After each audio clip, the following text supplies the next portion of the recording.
Team Storror is a group of friends that grew up in the south of England that basically share a passion for parkour and adventure.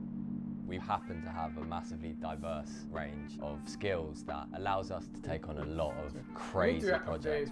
Places we never would have gone it's without almost the team. like we go a game that is better than this. Doing parkour in skyscrapers in Asia, Diving off bridges in Basel. Running around deserts. running away from monkeys on rooftops in India. Always thinking bigger, trying to be more creative. Constantly looking for another adventure. It kind of makes perfect sense for us to set our sights into the gaming world. There's never been a project that has got us as excited as this one.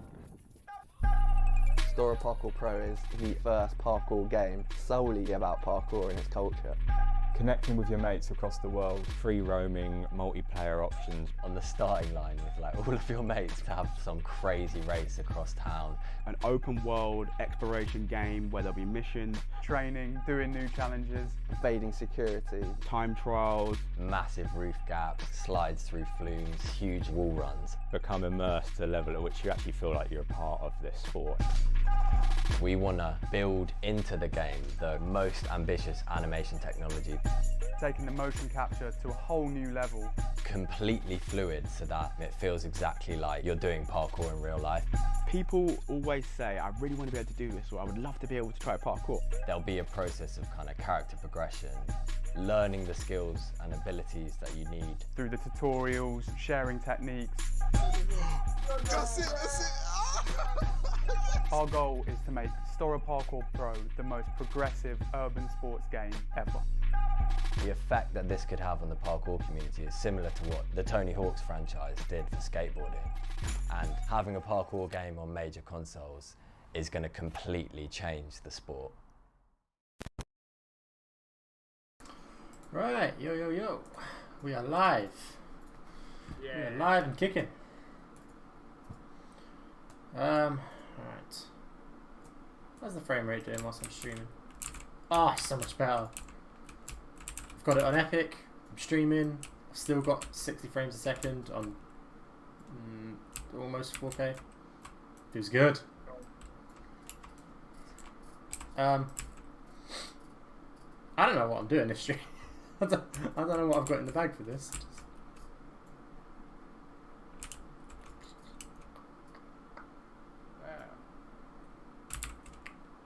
What is that bit at the bottom of the screen? Explain yourself. At the bottom of the screen? Where are you looking? Oh, on the stream! I heard that on codes with ChatGPT. Oh, I put that in like 2-3 streams ago and I forgot about it.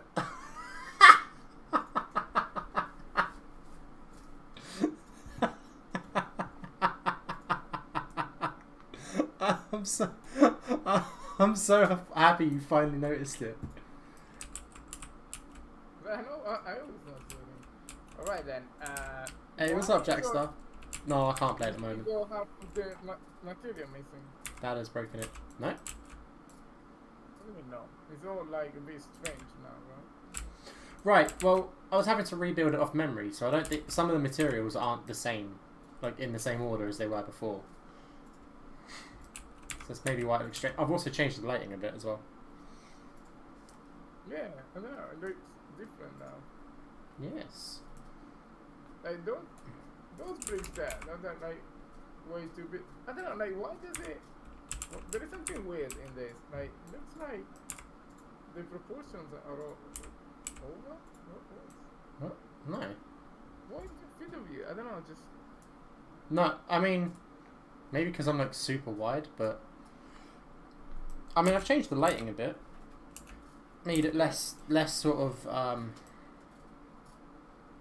like foggy and soft and blurry. Tried to get some like more contrast between the light and the shadows, and tried to make it a little more realistic on the light. Thank you, Jackstar. Thank you. those bricks they're way too big, right? Are they? I mean, either that thing looks like absolutely huge, or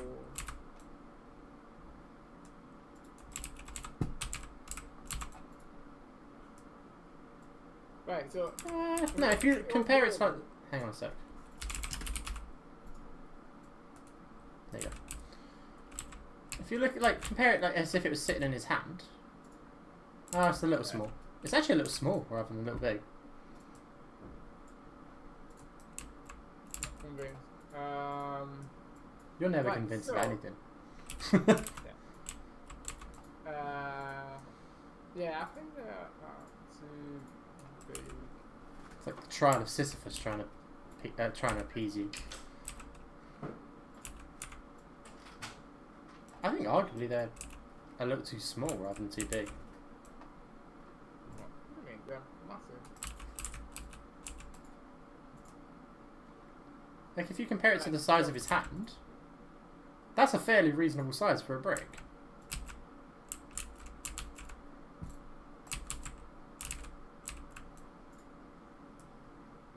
It's way too big for it. Right, so maybe Yeah, the no. thing that's throwing me off is that, like, is it mapped, like, pretty weirdly? Like, it's all, like, yeah, it's all one single. I mean, yeah, previously these weren't brick walls, these were one of the concretes, but I can't remember which one. I kind of liked it as brick, to be honest. Just to break it up from the concrete. Yeah, no, I mean, breaking up from the concrete is, you know, it's good, but it's when, like, the mapping at the top doesn't follow the mapping on the side. It just looks like Fair point. different. You know, maybe just put, I don't know, a layer on top. You know, one of those layers on top that you know. Oh, I could do that actually. Yeah. Bring up the blender. Yeah, unfortunately, I was hoping to do some playtest in this stream, Jack, but unfortunately Dado broke the build, so I can't play it.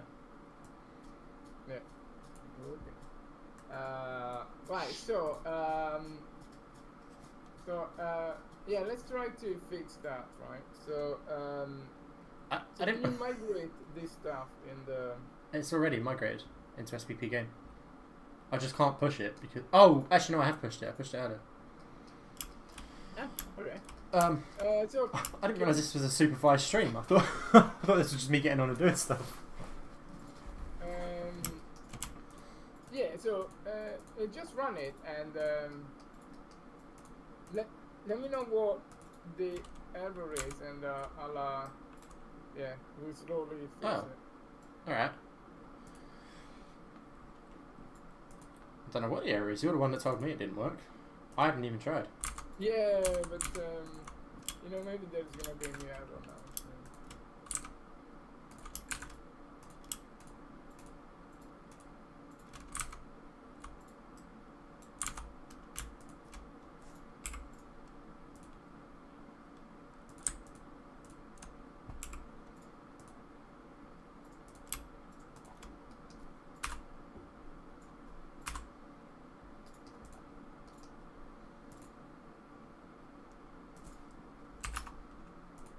What is it hot in Milton Keynes? Not terribly, but I've got two PCs running in this room and I've just had a bath, so I'm boiling. Oh, this doesn't need to be here, so. Oh, freezing. It was freezing earlier. Let's try. This is an annoying. I don't know why this keeps coming up saying lighting needs to be rebuilt. Even though we're running Lumen, so it shouldn't have to do that. Yeah, I think it's only. I think you go one object, which it hasn't been. Yeah, it's not easy. Maybe it's one of those weird. But there you go. Look, I toggle it to high and then back to epic, and it goes. I can't like. It's really weird. The error doesn't persist if you change the lighting, change the scalability, and then change it back. It gets rid of the error. Yeah, but I think when you change the scalability, it kicks off some processing. Yeah, for some reason with this project, I don't think it runs Lumen properly off the bat. You have to do something to force it to start, which is really weird. What? So what is this? This is SPP game. Yeah. Yes. Because the other one is texture and SPP. So yeah, this is. All right. So and we are in the map with. Does it start with this one SPP game?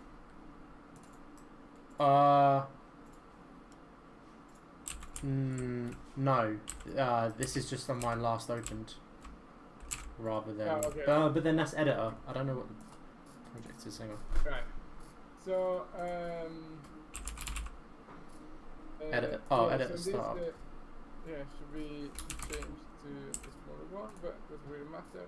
So can you check that? Yeah, just put the editor start map to Yeah. okay, what? Yeah, can you check the world like the world settings that we are using the right game mode and stuff? Is it MM? Or is Yeah, it there's one. Yeah. MM game mode? Yeah, just use the. Oh yeah, I'm seeing like a bit delayed, so I think it should be MM game mode. I think. Let's try. Actually, no. Two instances of Unreal, Blender, and sharing and streaming twice might be taking the piss, but.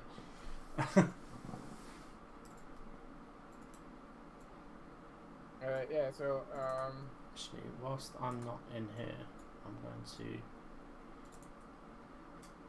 yeah, just it will crash. So save this and hit play, and can you tell me where it crashed?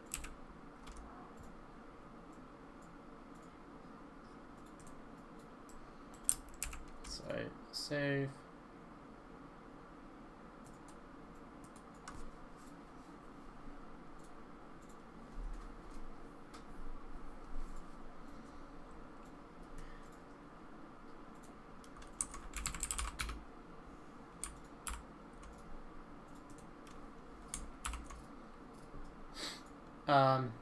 SFX music volume and apply sound settings.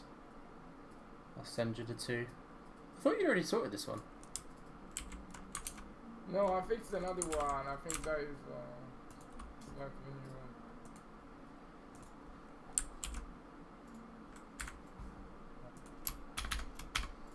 There you go. It's those two.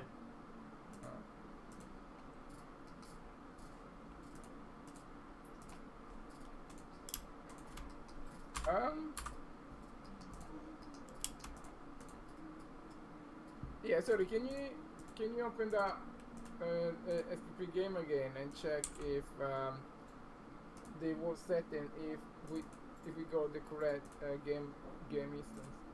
We should have it.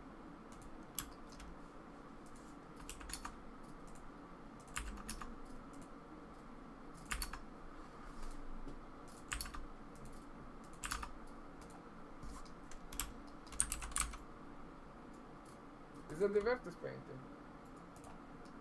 Yeah.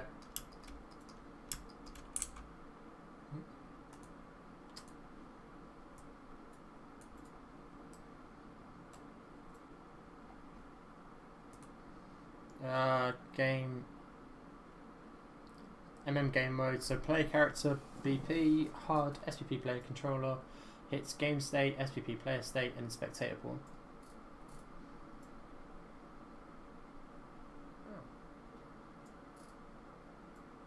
Oh,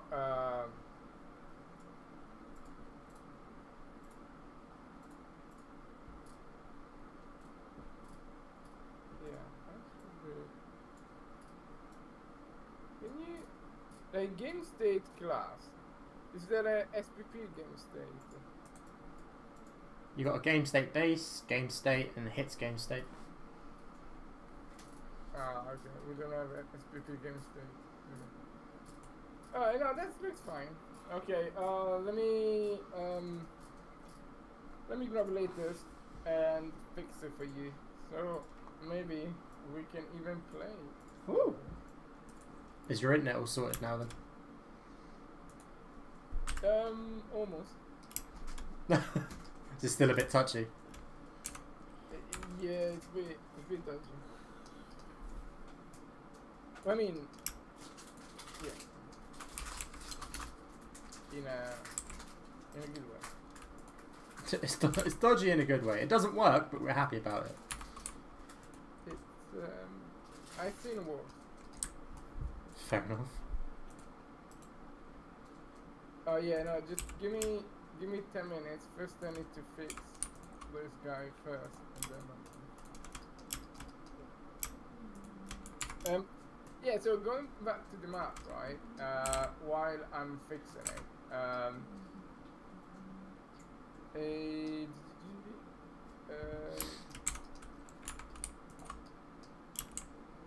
yeah, if you're gonna put that, yeah, those touches there. See, maybe do it in a way that is not that curved, so the collisions don't go crazy. Oh, you mean don't put this like bit on top? I mean, I like it a little bit of shapes, but see, either you do it flat or you just make sure that the collision are flat, right? So you just choose how do you want to suffer. I personally prefer this type of thing, and then What if we do that? and then the collision they are flat. So it's got a what if we do that? So it's got a flat section of collision on top. Yeah, that won't work anyway. But you know, if it looks good, just leave it like that. So, wait, Yeah. why won't that work? I mean, it could not work. So, I mean, it's like you never really know where. I mean, we need to have a more robust ray casting. You know, ray casting. Setup. Yeah, but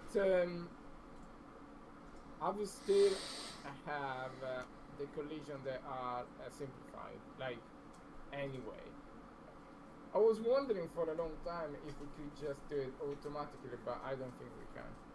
I was talking to a friend of mine, another friend of mine in the game industry, and said, really, surely there is, you know, some algorithm that can do that. And I said, no, trust me, there is not. And I trust him, because, you know, it's like me, he's been doing this for his whole life. So, yeah, it's a bit, yeah, it's a bit of a bummer, but.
The rubbish music are you listening to? Yeah, I don't think you'd like it.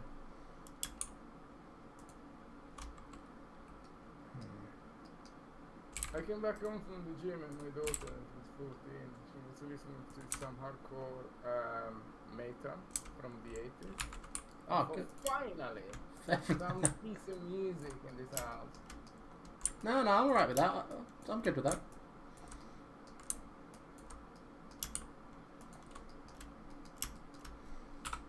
I tend to listen to metal when I'm in a bad mood, more than any other time, to be fair. I don't really listen to it if I'm in a good mood.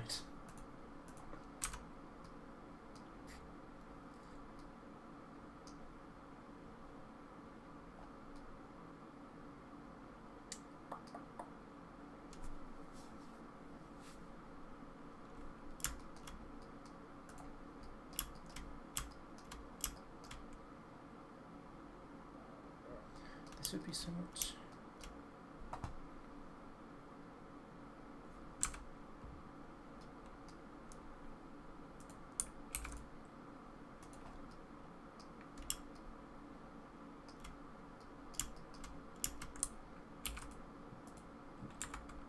Oh, shit, doesn't matter.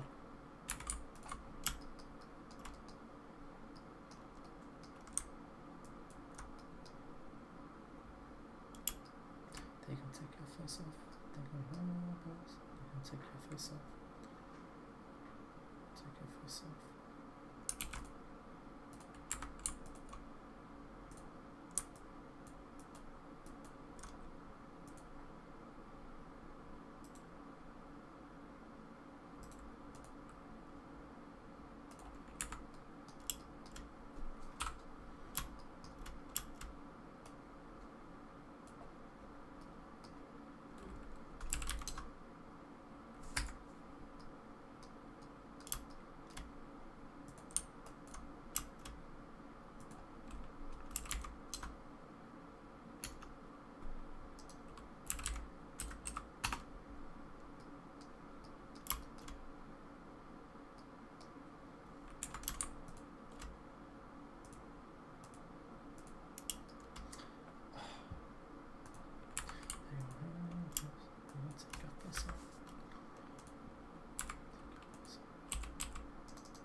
just...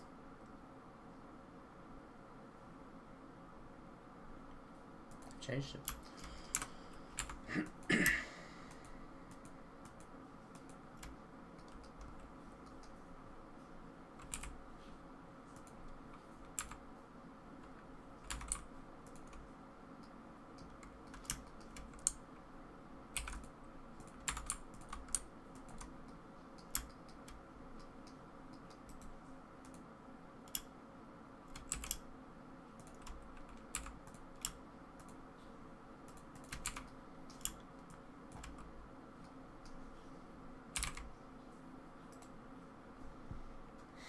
Hey, what's up, Nosferatu? I don't know, I didn't... To be fair, when I was starting the stream, I didn't know what I was doing for it. It was just... I was like, yeah, I'm going to do a stream. I didn't have any plan for work, so I couldn't think of a thumbnail of a title, so I called it Lost and Scared. That's literally, that was the whole story. How you been, man, anyway? I haven't seen you in a while.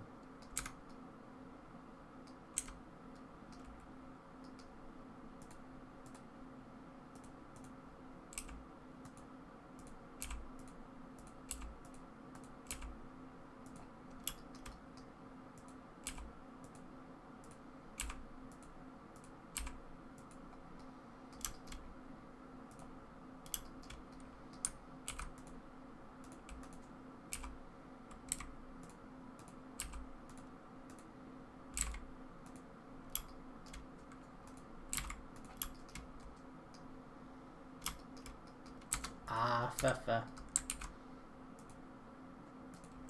But hey, it's extra money, so it's what it is. Gotta pay the bills somehow. Ooh, very nice.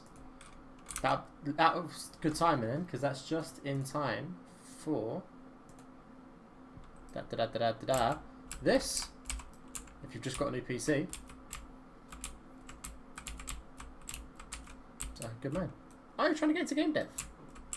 Good man. What sort of games do you want to play? Develop. Sorry, my English no good today. My English no good.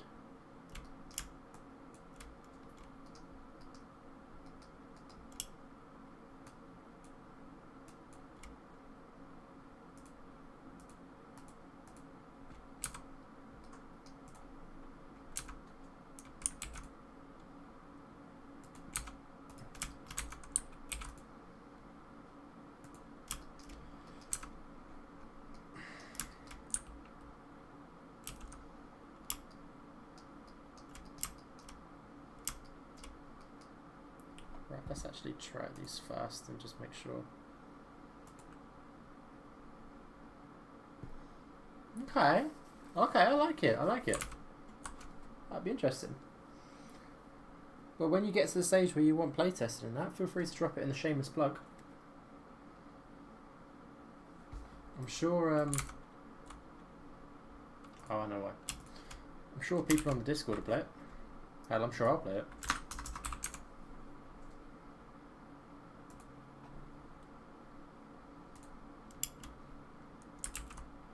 Okay, that's fair. Oh, I missed materials. Son of a bitch. Why is this still not... Oh, it is. It's just really slow. Like I ain't 1, 2, 3 pop. Like I ain't gonna bust from my homeboy. Make the fucking beat drop. Let's be fair, maybe I'll take a minute putting this on cinematic. Oh, that's sweet. No, I respect that. That's sweet. This is where this is where you make the game specifically for her, and then you just fill it with jump scares. Just scare the shit out of her.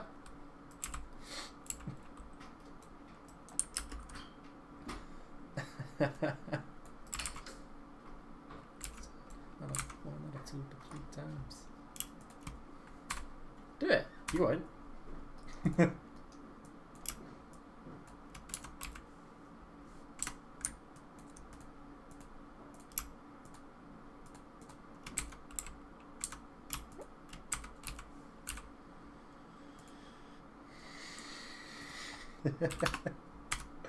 I am, but that's exactly the sort of thing I'd do to my mum.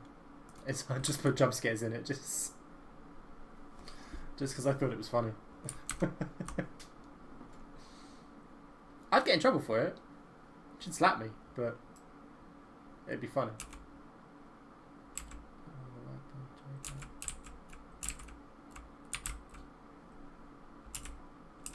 Hey yo, what's up, Beast Life?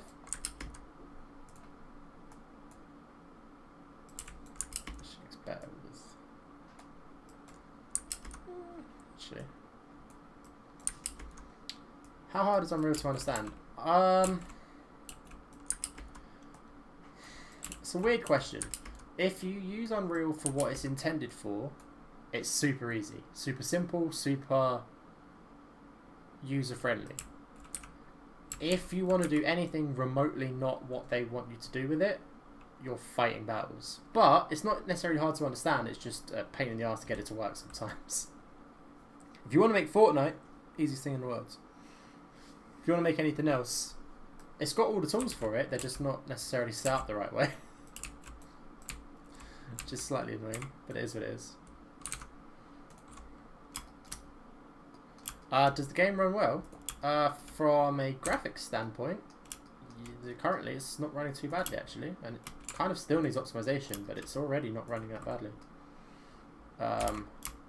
In terms of actually playing it at the moment, no, because Dado broke it, so I can't play it at the moment. I was supposed to be doing play testing on the stream, but I mean, we still might get to.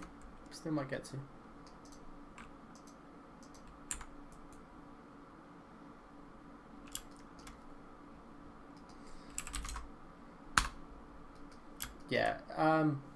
The annoying thing is, if you want to learn anything from Unreal, you've either got to work it out yourself or use YouTube, because their documentation is horrendous. The documentation is just pointless.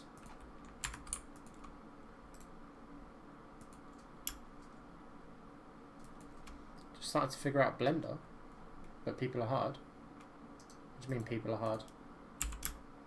Oh, as in like character modelling. What do you mean?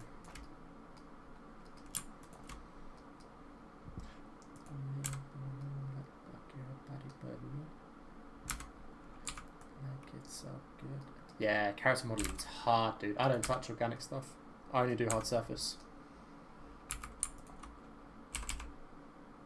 And there is a strong reason that I only do hard surface modelling. Go up, everybody but me, everybody.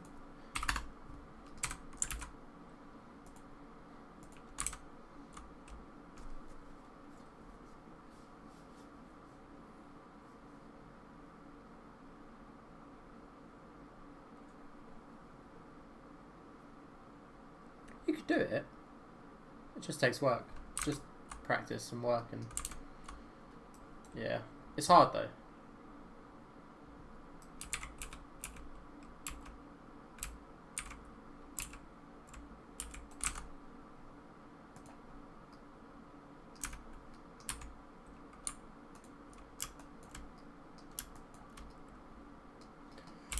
Right up in the room like everybody but me.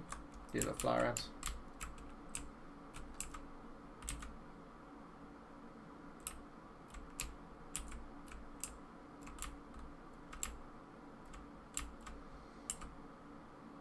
Ah! I was fixing some problems with migrating files around, and I accidentally knocked all of the materials off of all the meshes, so the last 2 days I've been having to go around and reapply all of the materials, which is a nightmare, and I keep finding ones that I've missed, like tucked into little corners and stuff. Progress is good, man. From what I've heard from Dado and David, that the gameplay wise, it's looking really good at the moment. Art wise, we got it better than it's ever been. The next update is looking cool. Are we going to do anything with the old maps? I don't know. Probably not. We might throw in homages to him or something like that, but I doubt we're keeping him. These are far too bright.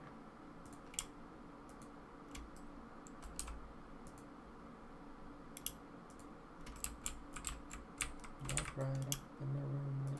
Okay, that was the feel we were going for. Ah, they're grouped.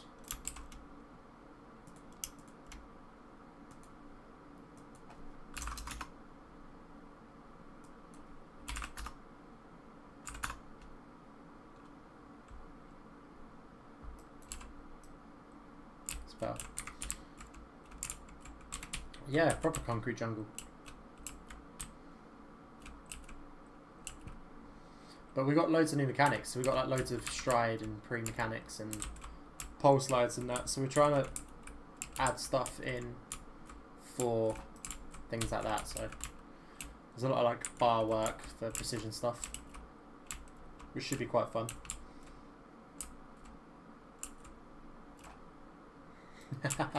Hey, what's up, clown? Nah, start as complicated as you want. Well, no, the trick is you don't start complicated. You start simple and you build it up until it becomes horrendously complicated. But you do it a bit at a time. You just do it in layers. You'll be fine.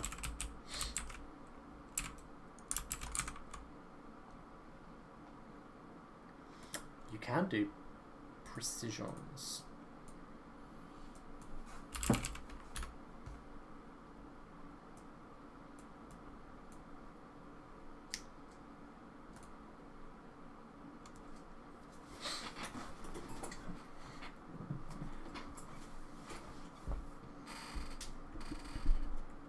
I'm just going to go through the most recent, like, 4 clips or something.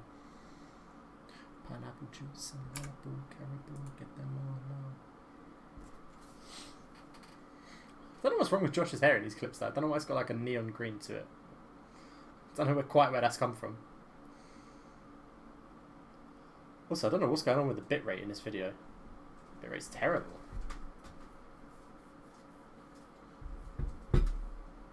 I know! This video done mad.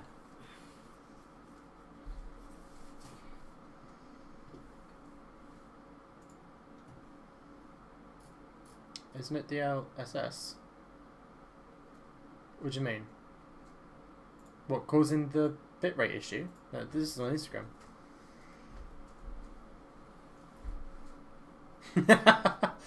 wait, how did you forget to buy a monitor?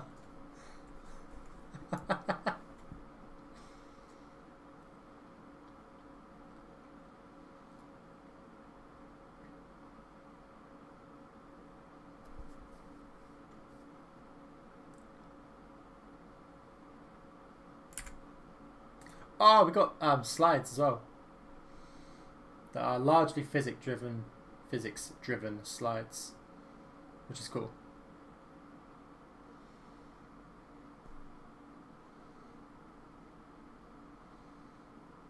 There's also lamppost slides as well, so you can slide down off of a gap, catch a lamppost, slide down, flip into the slides and stuff.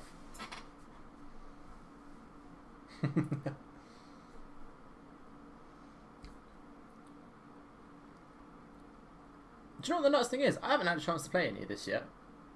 I've only been working on the art stuff for the last however many months. It's killing me. Every time I ask to play it, they're like, yeah, I can't, it's broken at the moment. But then somehow they're putting clips out. Yeah, he can go full scanger. Oh, actually, there's a couple in here.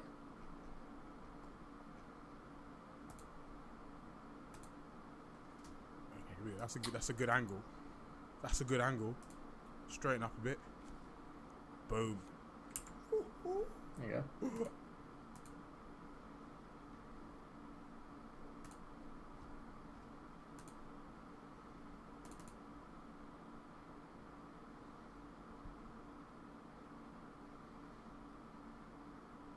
Ooh. It's a nice clip. Boom.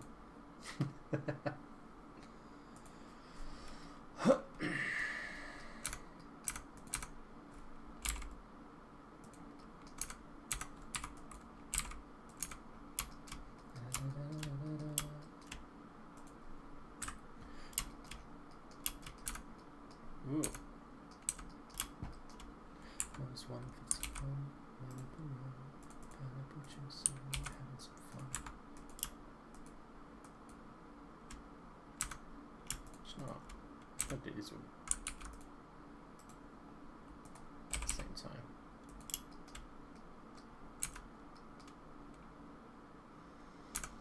No, I haven't had a chance to play any of it.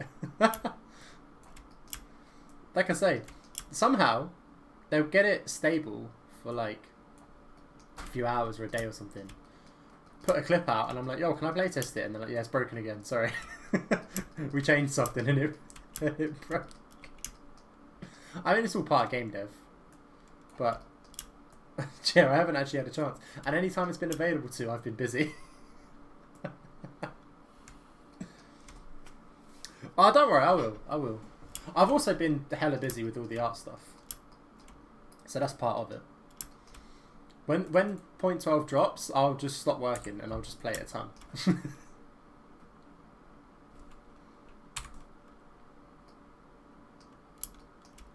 ChatGPT always ruins it. It does. So I mean, Dado's got to stop coding with it. I'm telling you, it's only going to cause problems.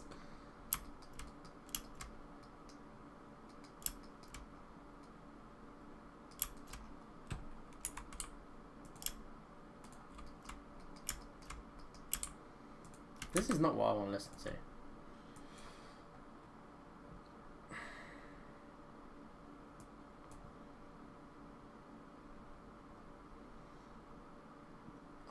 I don't know.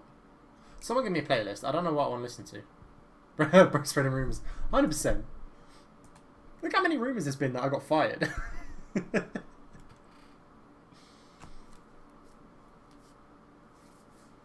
Come on, someone hit me with a playlist.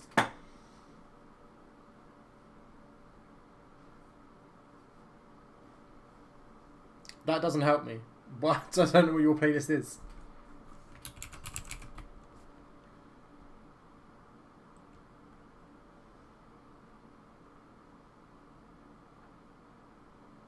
Oh no, I'm listening to it. It's not on stream. Yeah, it's not on stream. Not to check the volumes in.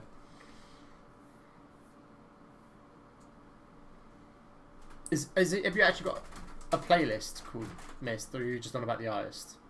Just like Mist Mix. I don't think links go through on this.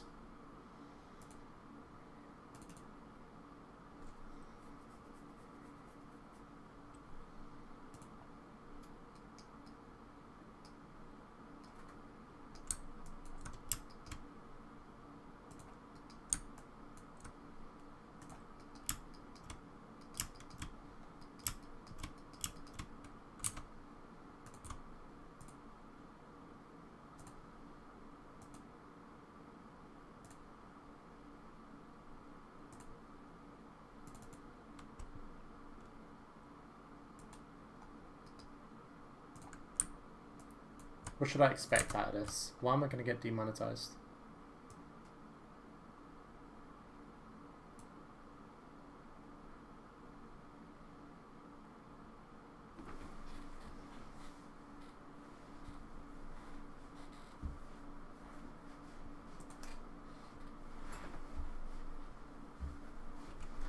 Ah.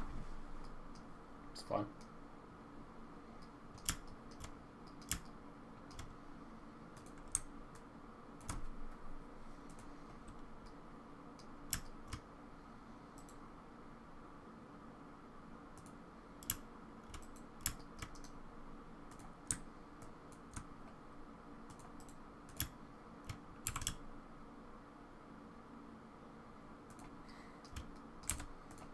It's not a problem.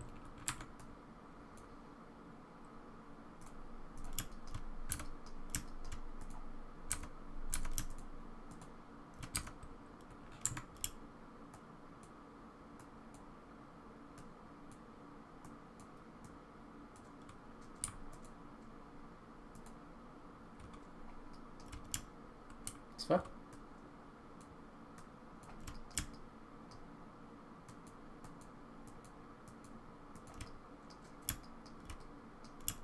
Alright.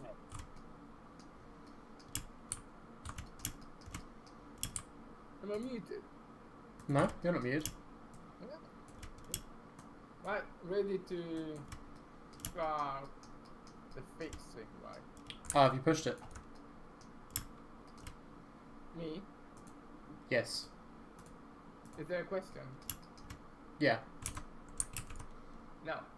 What? Right, we're ready. The fix is done. Let's play. Have you pushed it? No. I mean, no, that was lost in translation. I said I can start looking into that, not that we can start. Oh. Right. Okay. Yeah, something got lost in translation there.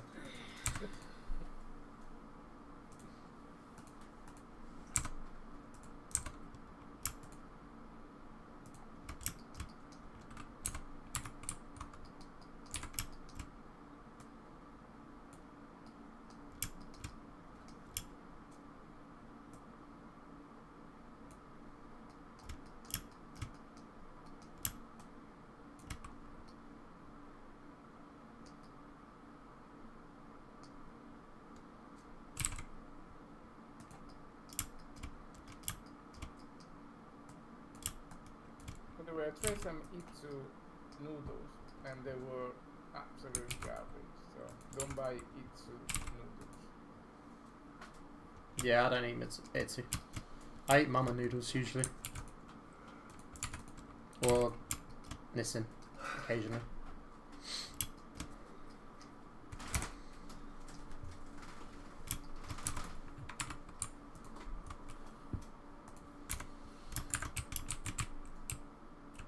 By the way, just on record, I do not use chat. Yes, he does. He's lying. In fact, I'm starting a war against AI. Aye. Biggest scam of the century. Can you interact with the NPC? Not at the moment, no. In the future, you'll be able to. At the moment, they're there just to sort of make the world look a bit, sort of, more alive. Sorry, my brain is just fried for some reason. I'm not even sure why. I've not really done anything today. Just fried. You just call me useless. That's a bit mean. It's a good playlist so far. That's right. I like this. It's a late 80s heavy metal band. No, it's not. Uh, Boo. I didn't realise he was such a metalhead. Considering all you listen to most of the time is like spa music. yeah. I listen to the like instrumental music because either somebody else is like if somebody's speaking, I just cannot focus on two things at once, right? If they speak, I need to listen. So I mean, it's either they speak or I think. So I don't listen to music. Conversations with you are very. Constantly talking to my ear. How can I? I guess so. How can I focus, right? So I don't want to hear any words when I program. Just listen to music in a different language.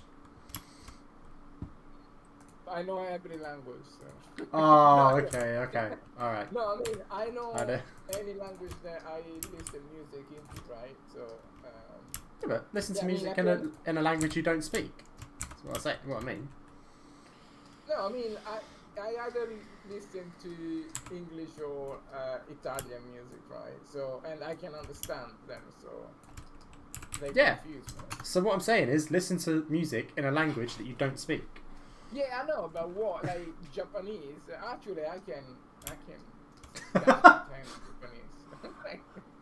All right, so we've narrowed it down to you can listen to Japanese music as long as it's not something to teach kids how to count. Actually, yeah, I speak Spanish as well. So all right, so Spanish is out. What about Korean? Do you speak Korean?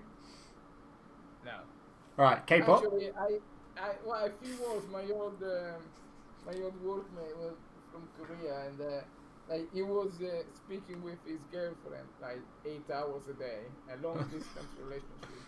And yeah, I don't understand Korean. Okay, do you speak In Egyptian? particular, Yuboseo, which means hello. Do fuck's sake. That's the only thing they understood me, because every time she phones, she say Yuboseo and say hello. This is where it turns out it doesn't even mean that. It's like fuck off or something. It's like don't talk to me. No, What is no, this? it means it means hello. Not hello. It means hi. It means Right. hello when you answer the phone. Right? Hello. Okay, do you speak Egyptian? Now. Alright, listen to Egyptian rap. There you go. Okay. Polish music. Yeah, I mean Polish. Yeah, or Polish music. But they are still saying words, so my brain will try to decode them anyway.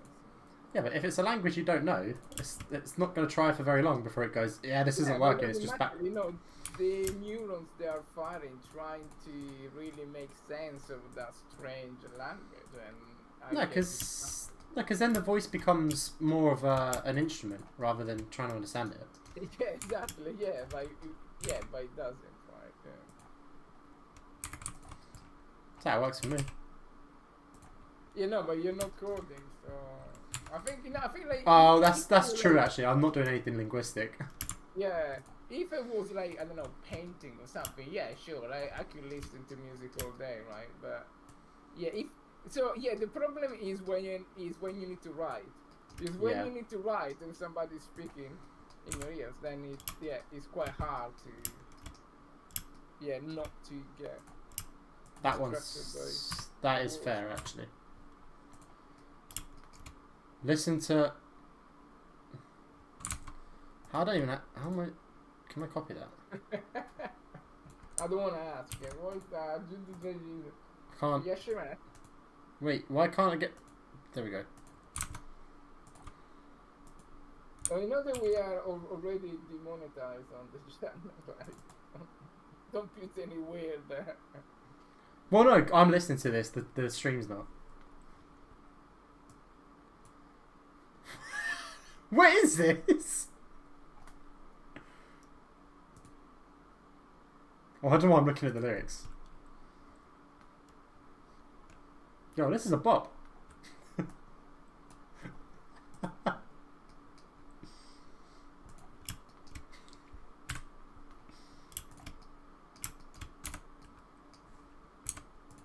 Well, let me listen to my Spotify as well. I thought that I stopped Spotify, just to save those 10 quid a month. But then turns out that I never did. And in fact, I need to apologize to Raj, because I thought, like, what is this subscription to Spotify comes from, right? And I thought, like, I didn't see any charge in the bank account, so I thought, well, what? I go Spotify anyway for free. So then last month I find out that basically, you know that we have a little store on spring.com selling t-shirts. Oh yeah, on Teespray. So basically, so now the Spotify is connected to that PayPal. So I was supposed to send the money to Raj. But instead, they were all spent on Spotify. See?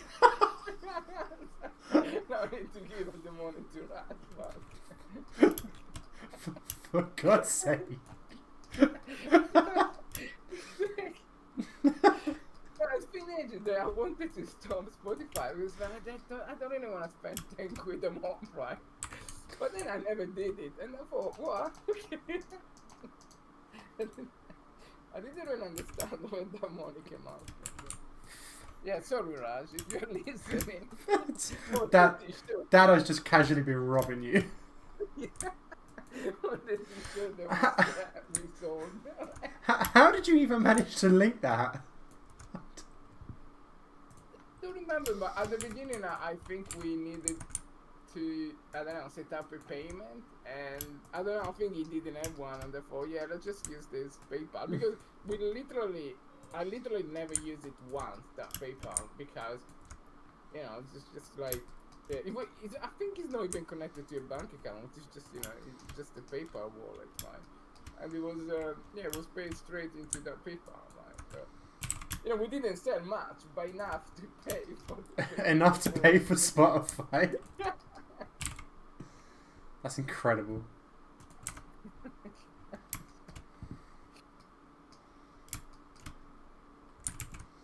Why am I still listening to this?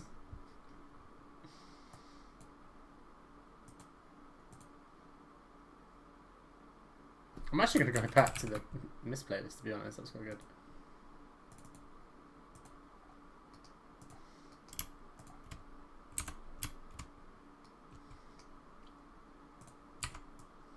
But to be fair, I did actually quite like a playlist Mist. Nosferatu. I don't know what's wrong with me today. I'm really tired.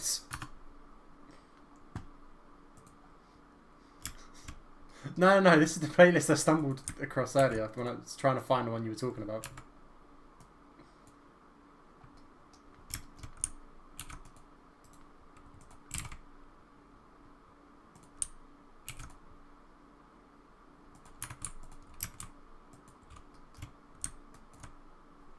Alright, I'm ready to push. Are you? Yeah. I mean, not the fix. I'm pushing this version and then I'm gonna fix, just in case you you are wondering. Oh, do you see what I've got to put up with, guys? This is why I go underground for 3 months at a time and I just don't talk to anyone. I get a job, I get a to-do list, and then I just fucking vanish for 3 months and I come back with the to-do list finished. If you do this, Hey, what's up, Moritaka? How you doing?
alright, push. Do you know, I know you're not talking about the fix to play it, and yet every time you say you're pushing, I get excited. Yeah, no, it's not that push.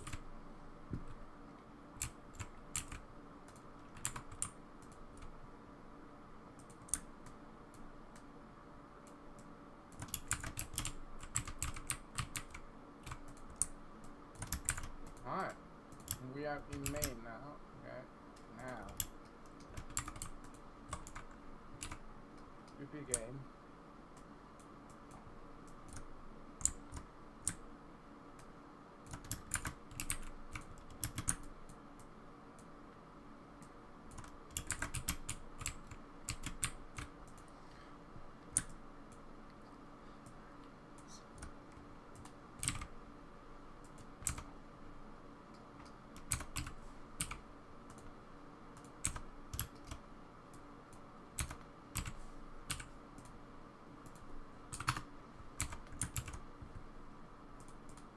So I think we should call this version 013. What? Just skip 12. Pretend Yeah, we released it. Yeah, why not? Let's be transgressive. We're like 2 weeks late on the deadline, and we're just gonna pretend we done it and go to the next one. Yeah, exactly. Way early for the next one. Fuck's sake.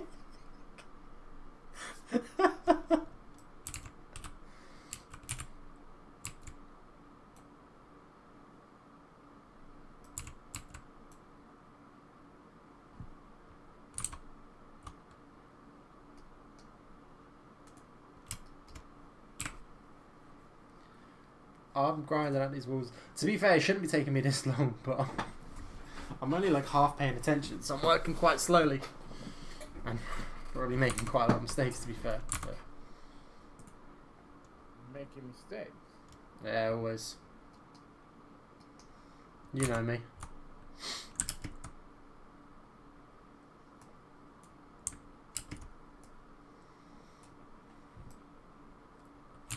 Well, according to Le Grand Fromage, we have a working graphics setting menu. So, Moi. you know, for a second then I didn't realise you were saying "we" as in yes in French. I thought you were being like "we." Who the fuck is we? I made the menu. Yeah, that is my fifth language. Yeah, you also speak. So you speak Japanese, Korean, English, Italian, Spanish, and French. Yeah, I mean, potentially even some German, if I really stretch it. If you really, also I like the fact that at the moment your qualification for speaking a language is one word. If you speak one word, you've got that language locked down. Yeah, exactly. Yeah, one word I think is pretty impressive.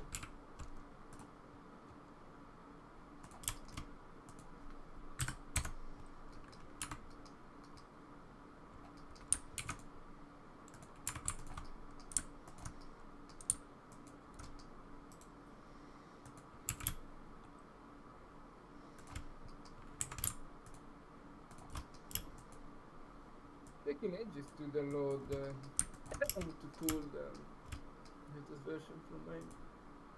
What, for SPP game? Yeah. Probably because I've pushed the whole migration. Yeah. So you've got a lot of stuff to download. Yeah. I mean, we got a game now that doesn't run, but also, yeah, I already said in another stream that this is a new one, so we got the Mac version working and possibly even the Linux version working. Why have you packaged a Linux version of the game? Because we are, real developers. Get the Windows one working first. Nobody plays on Linux. Ironically, the only version that ever worked of the game was the Mac version. What? But nobody plays Mac. That doesn't help us. No, because nobody ever bought it for Mac. The most that Mac ever gets played for, used for games is as a mouse mat.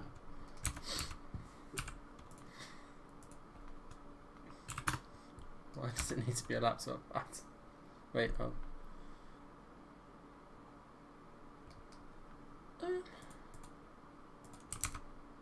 Who uses Linux?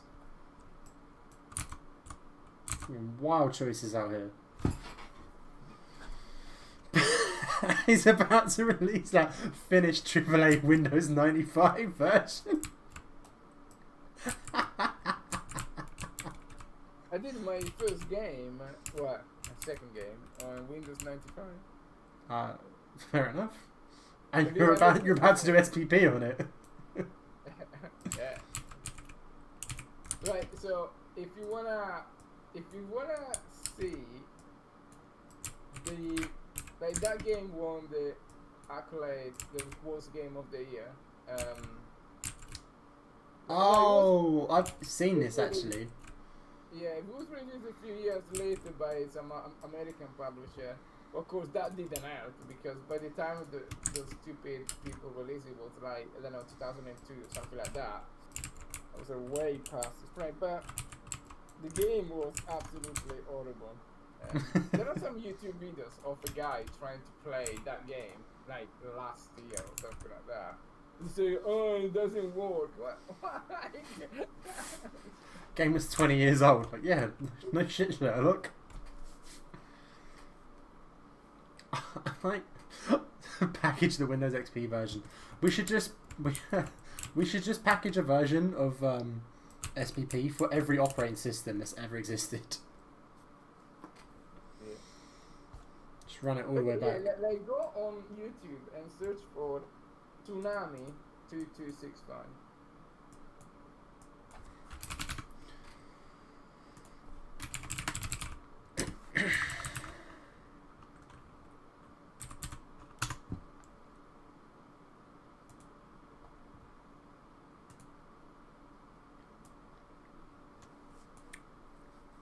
What gameplay? Bit of just yeah, okay, yeah, that one. I don't know what that one is.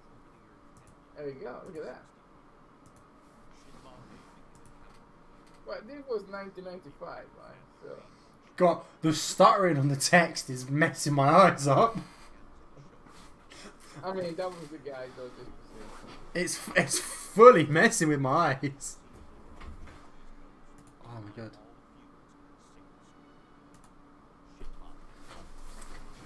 Yeah, I mean, we can skip a little bit this part. No. We watched this. I know the intro thing is the best part. Then the rest of the game is over. Oh, I thought that had crashed off the bat. I thought it'd done the intro and then crashed.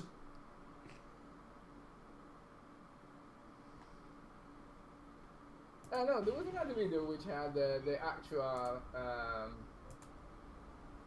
the actual intro, which was good. Look at those lens flares, awesome. What the? So this was 1995. It was all motion capture with Vicon 8. Like pretty good stuff. Fair enough. I don't know what this guy's doing. It looks like he's just stuck. Oh, it hurts my soul that the mouse is on the screen still. So you see his mouse moving around, and it's not in line with the cursor.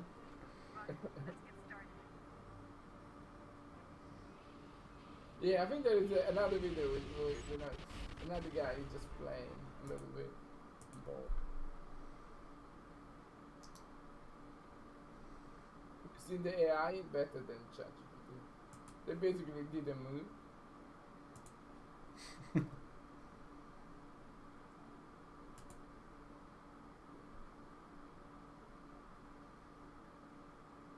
Yeah, this guy has got the intro. Yeah, the intro video is really good.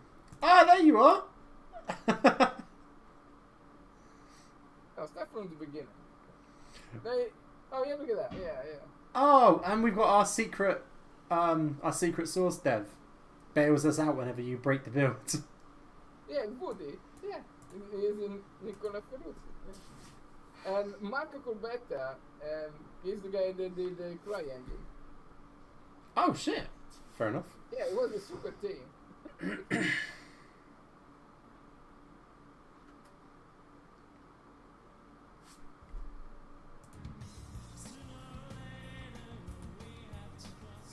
This is all real time. This is Dado's best game he's ever made. SPP won't live up to this.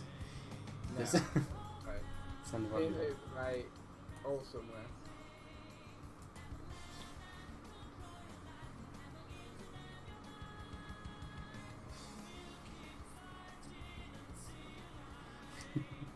This intro Look is at pretty those incredible. camera It looks like an movements. anime you'd see on Cartoon Network in the early 2000s. It's also really reminiscent of Shogo's intro. In Discord, I refer to this game as Italian Shogo because Prograph, the developers of this game, is an Italy-based company, if you couldn't tell by the credits. Anyway, this game is called First Century After Tsunami 2265. Most online By the sources way, drop and the they first have century the part, but the game's box art real has that time prefix, so I'm pretty sure that's part of cartoon the title. shading. Whatever. Which It's Tsunami pretty came out in design, 2002. it was I tried to do some research on really- development, but press coverage is super Even lackey. to be honest, even for today, it's not Exactly, bad. terrible reviews. GameSpot, for example, It's actually not bad. 6 out of 10. Once the cool intro is over, you get to the main menu.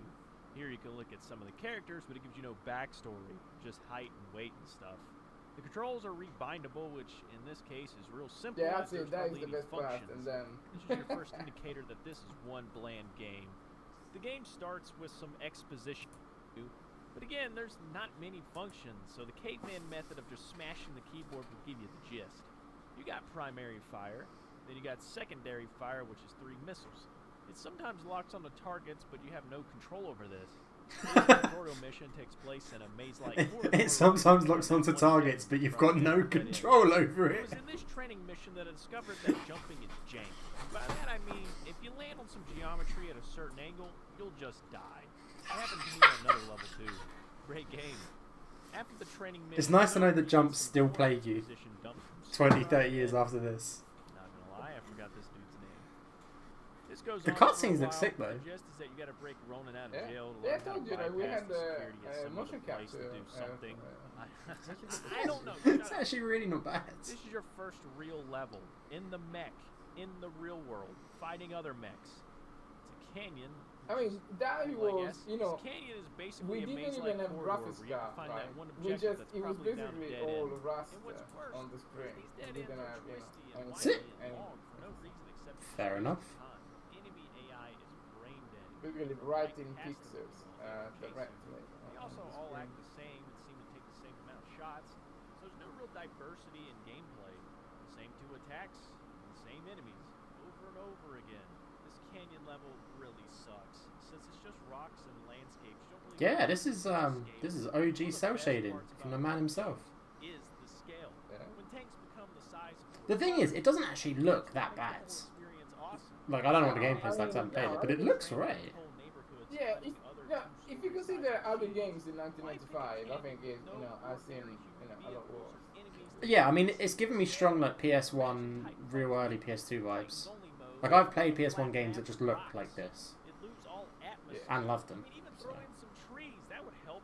You get to a base, and this is supposedly where you're supposed to free roam from. And then you find this little Yeah, and thing look to at blow the up to create a special hole effects. so your character can jump down and free him. Took me a while to And get them. this seems like a normal-sized building from the outside. This doesn't feel Yeah. like anything huge. So the You and a jump mech is a bit better versus than the SPT. exoskeleton.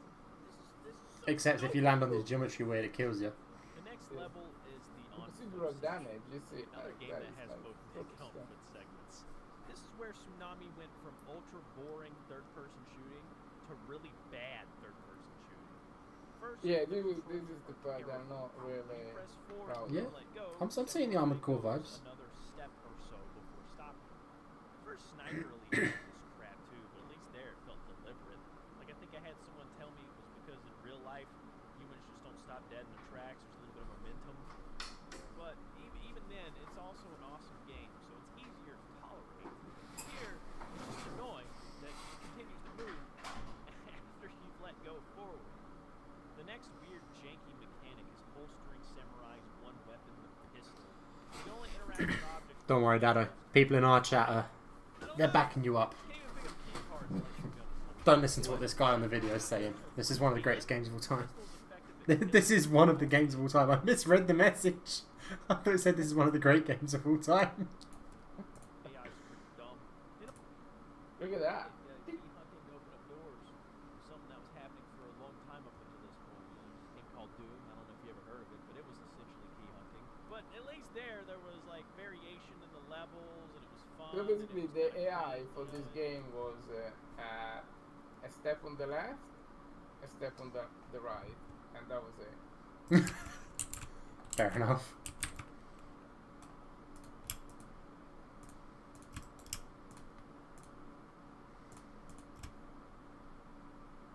Alright, it's still downloading this thing. I guess it will take a while. Probably, especially if your internet's shut. He has moved up in the world. He's gone from there to look. He's working with the masters of the scene that are me and David, carrying SPP, making him look good.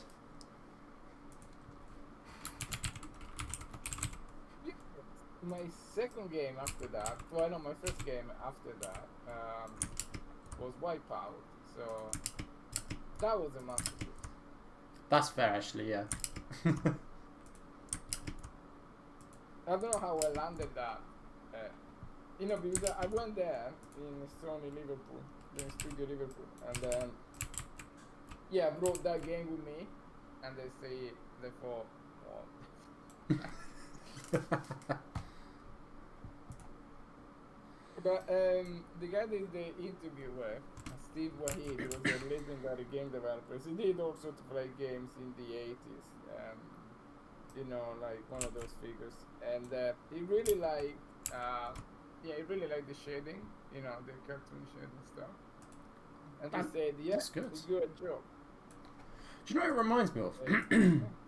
And it was a game I absolutely loved. I played it so much. I actually might get it on an emulator, to be honest, because I loved it so much.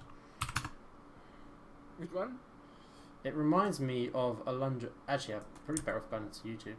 Alundra 2. What is that? It was a Alundra 2, yeah, it was a PS1 game. PS1? It was like an old PS1 RPG. I love this game so much. I might get it on, like say, on an emulator somewhere.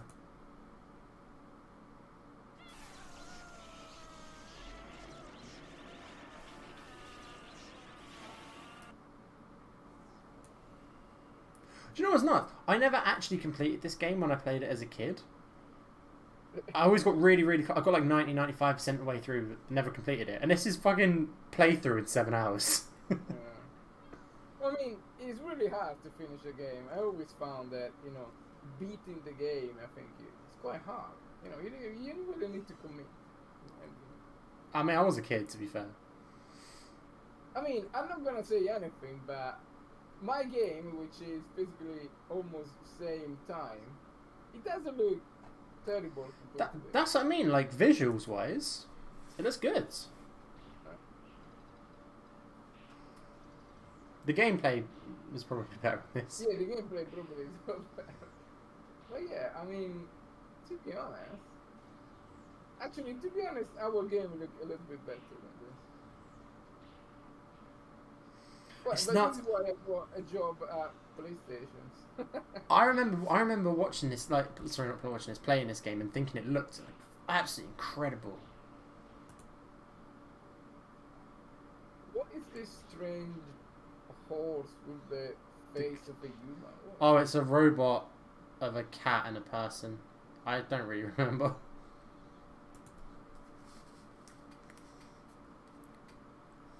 Scooby-Doo in the Spooky Swamp.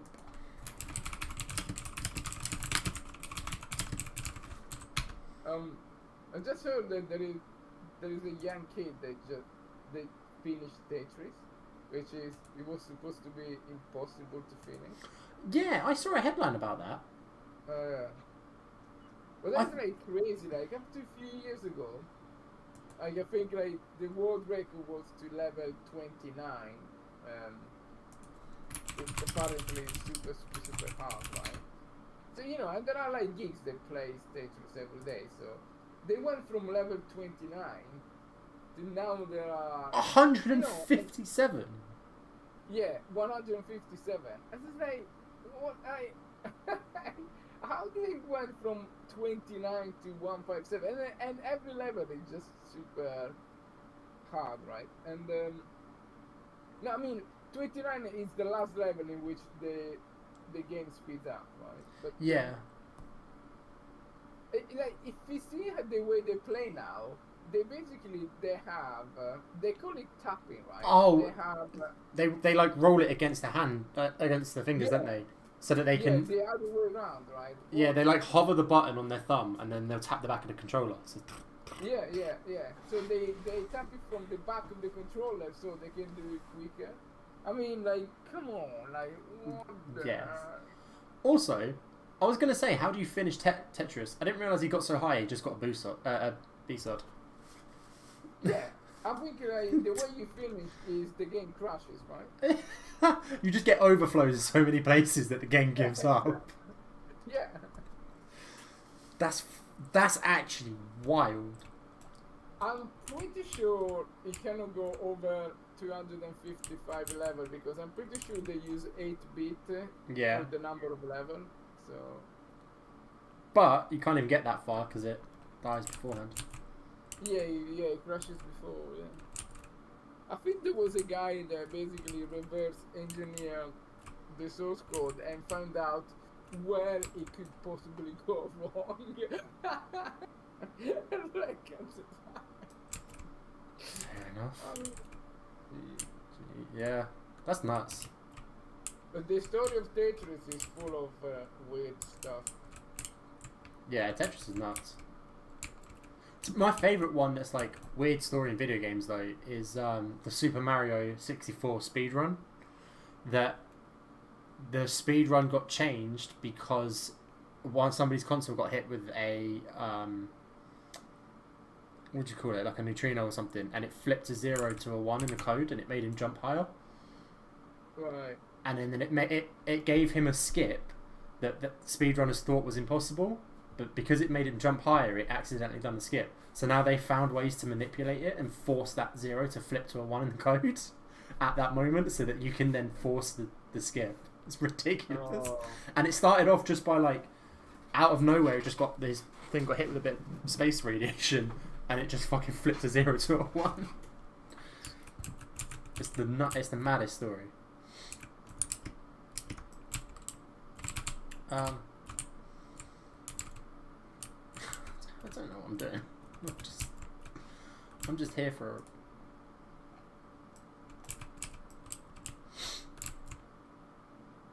I'm gonna put some graffiti around. That's what I'm gonna do. Still downloading.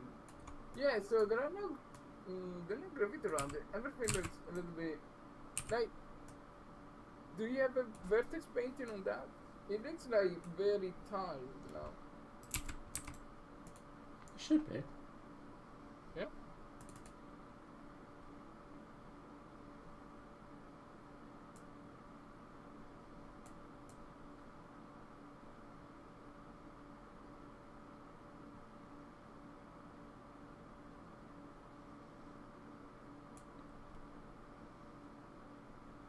Oh yeah, they're always there.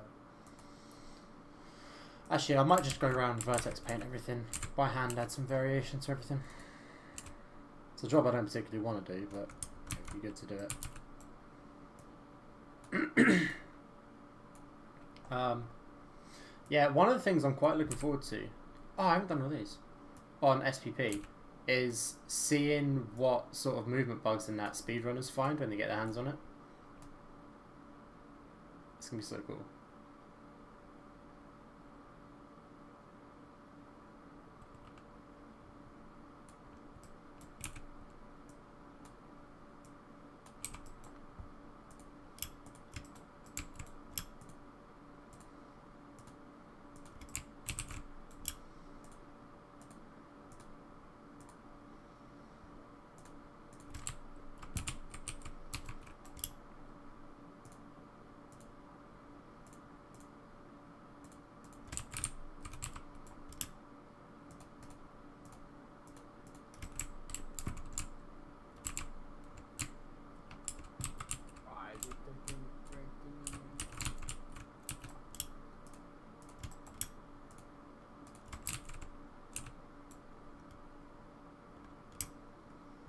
I think there's going to be a story mode.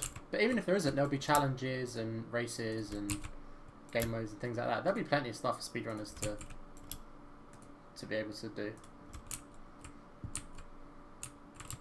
Those roof top, I don't know, like those things like red or something like that. Yeah. There is something really weird about the level now. It's probably just the change in lighting. But the textures are like super tiny. I think like it looks like we are missing some of the details now. like that. It looks all grey, the same. Yeah, it was actually a lot more tired. Yeah, that, like, that look, it's something like super. It wasn't like this before. It was like quite nice.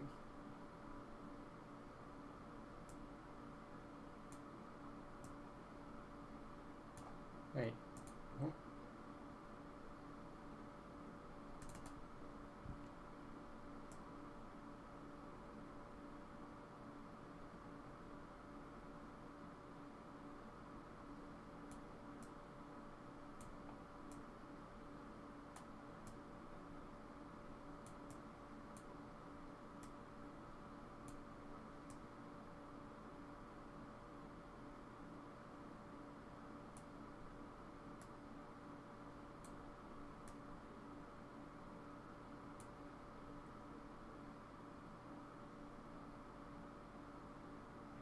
Oh yeah, 100%. Well, one of the things that I used to get accused of breaking SVP quite a lot when I first started, because every time I would playtest something, I would find bugs and I would find ways of breaking the game by accident. Like I'd end up getting the player stuck in things. That was actually something I had all the time. Every time I played, I would get Josh stuck in walls, but Dado and David never would. And it's fully just different styles of playing. It's really weird.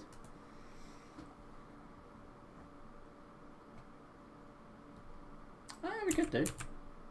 Problem is, all we do is work all the time.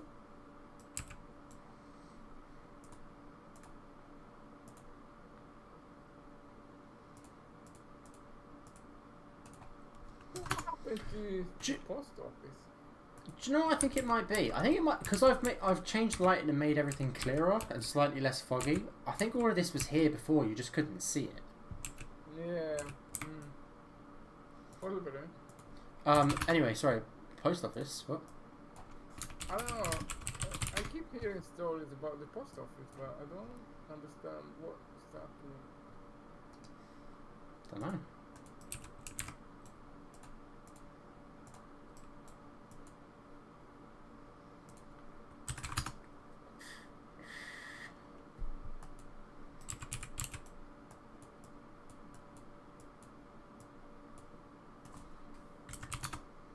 Okay, is my thing completed?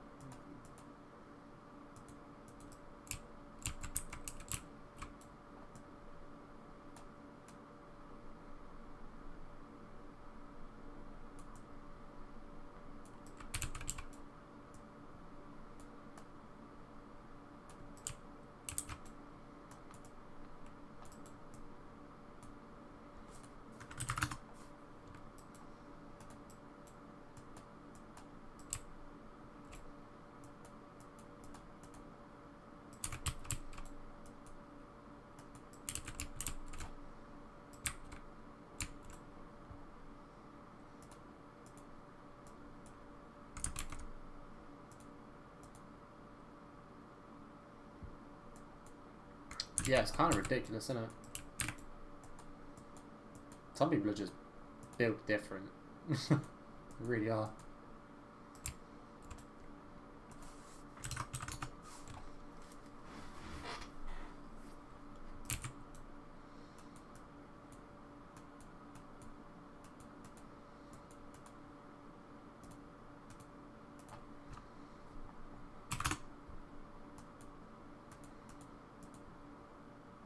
Okay. Well, that's a great mistake.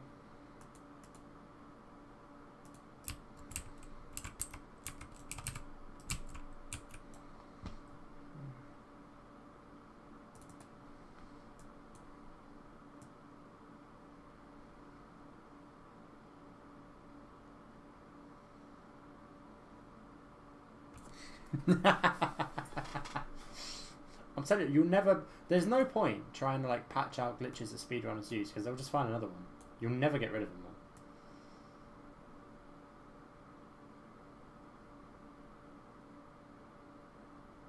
It's literally never going to happen.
let's check this stuff then.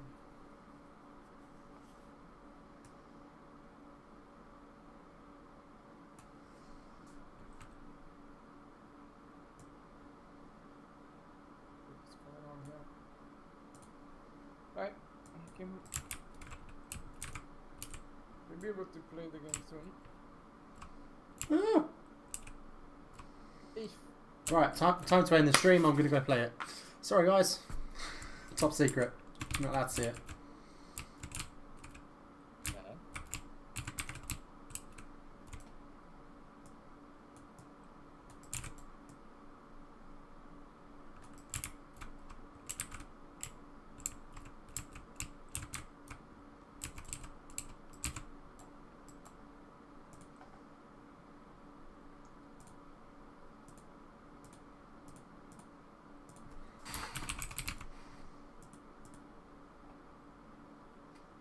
Hey, what's up, dude?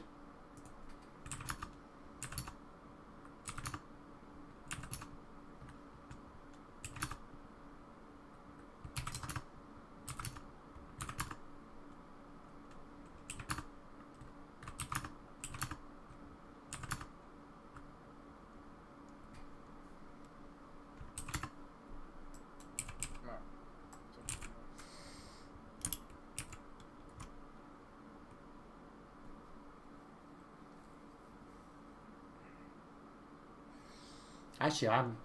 Actually, I'm gonna have to stop the stream soon as well and go to bed. I've got to drive to Peterborough tomorrow.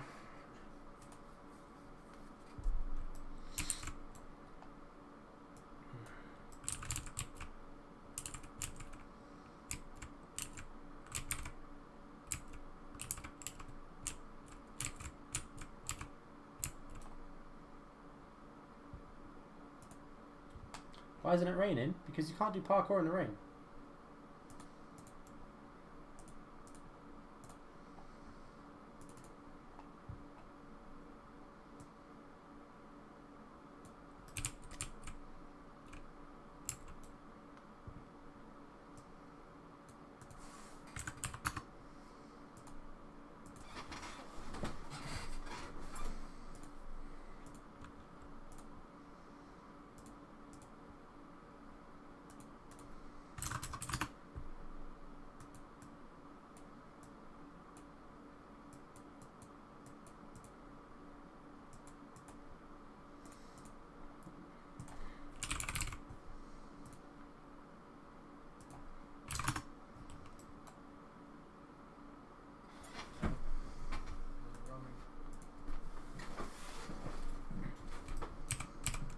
There you go. Is that better?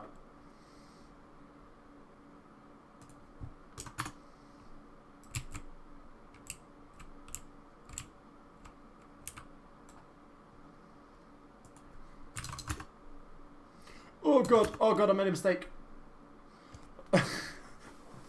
I set rain to 500 as a joke and nearly crashed the engine.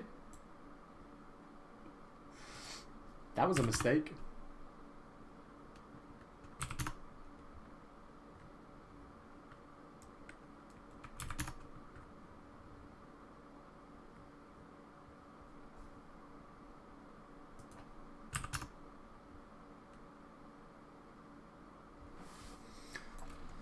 There you go, it's raining.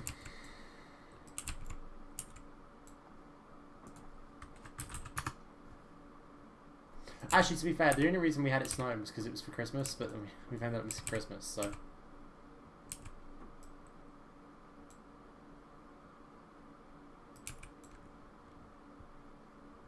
Fuck it, I might as well go with like a little bit of rain. Actually, then I can add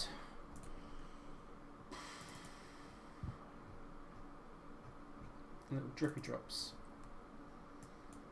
Now, the weird thing about this is that now those styles they used to be darker, but now everything is pretty much the same color. I guess it's the lighting. I would imagine so. Which tile? Oh, these tiles. Yeah, and every time, yeah, like it looks very similar. you know, like that looks similar to the wall, but I'm pretty sure before it was much darker those times. It really must just be the. It must just be the lighting. But do you have the old lighting? I could redo it. I remember a lot of it, and I can use stream footage for reference for the rest of it. I don't know, because that looks a lot better than this.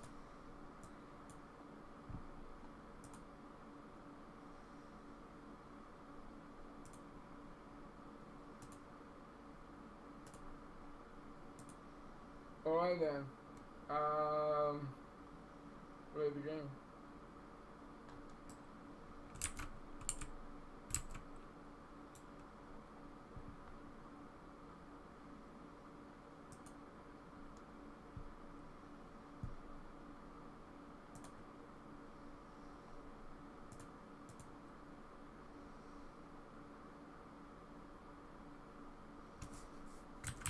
There is some texture, right?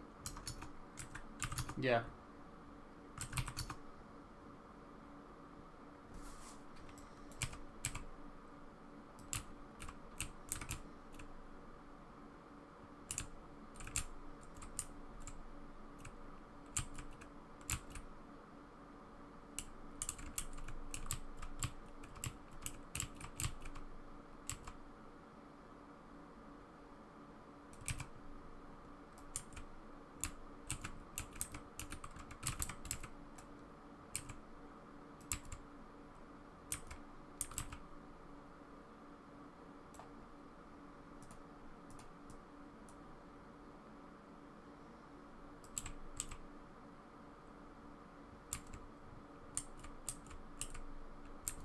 Are we using virtual texturing?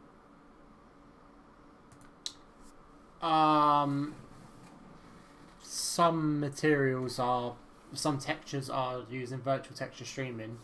I'm not employing it properly. I need to, but then I couldn't work out how to do it unless you were using landscape. Is the problem? 'Cause it primarily only works for landscape.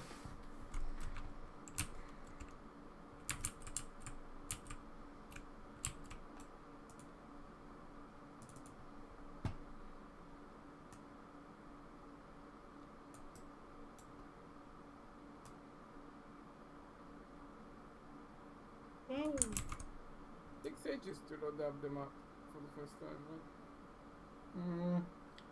Doesn't take that long for me.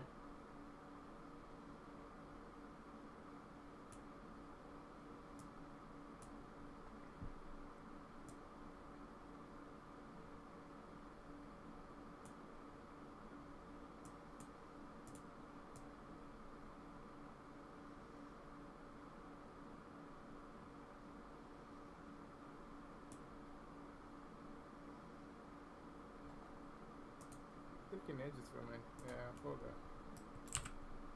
Oh, I would have got it by now, but not. So, what are you gonna do tomorrow, Gens? what am I going to do tomorrow? I've got to go to Peterborough tomorrow. Sorry? I've got to go to Peterborough tomorrow. Huh? My All day? a good chunk of it, most of it. My girlfriend's doing a applying for citizenship soon, but she's got to get that English certification, so she's got to go to Peterborough to do the test. She's got one, but it's expired by like a year or something, which is annoying. How far is it? Hour and a half away. What? You can find anything near? No, not really. It's unfortunate, but well.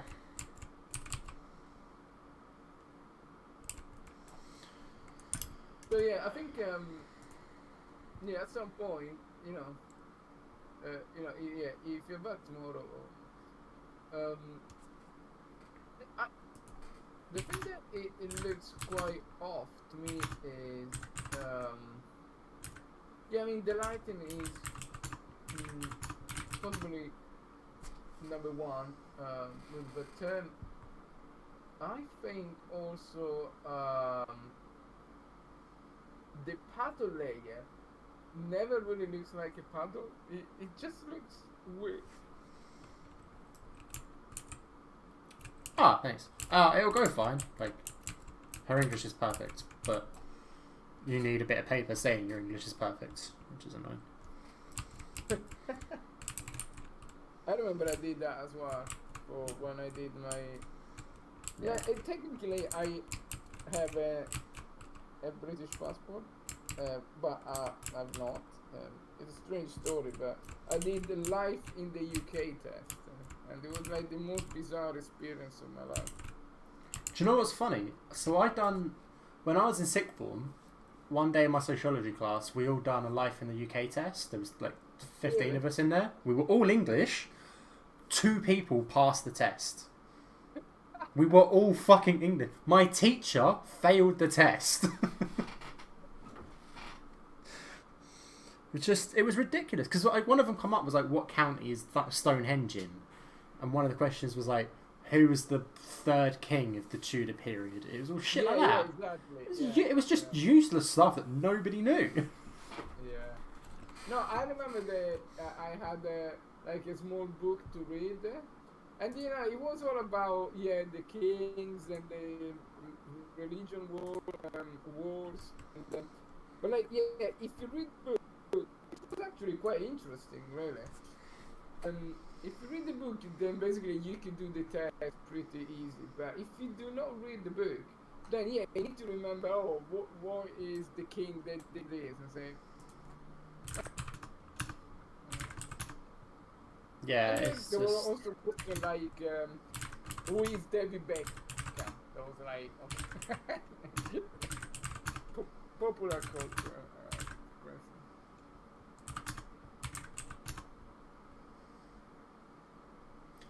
Yeah, honestly, Murtaka, it was ridiculous. The life in the UK test is nuts. The worst bit about it is so little of it is about day-to-day laws and rules and culture and practices in the country. It's all about like the history of the UK and geography of the UK, and it's like useless.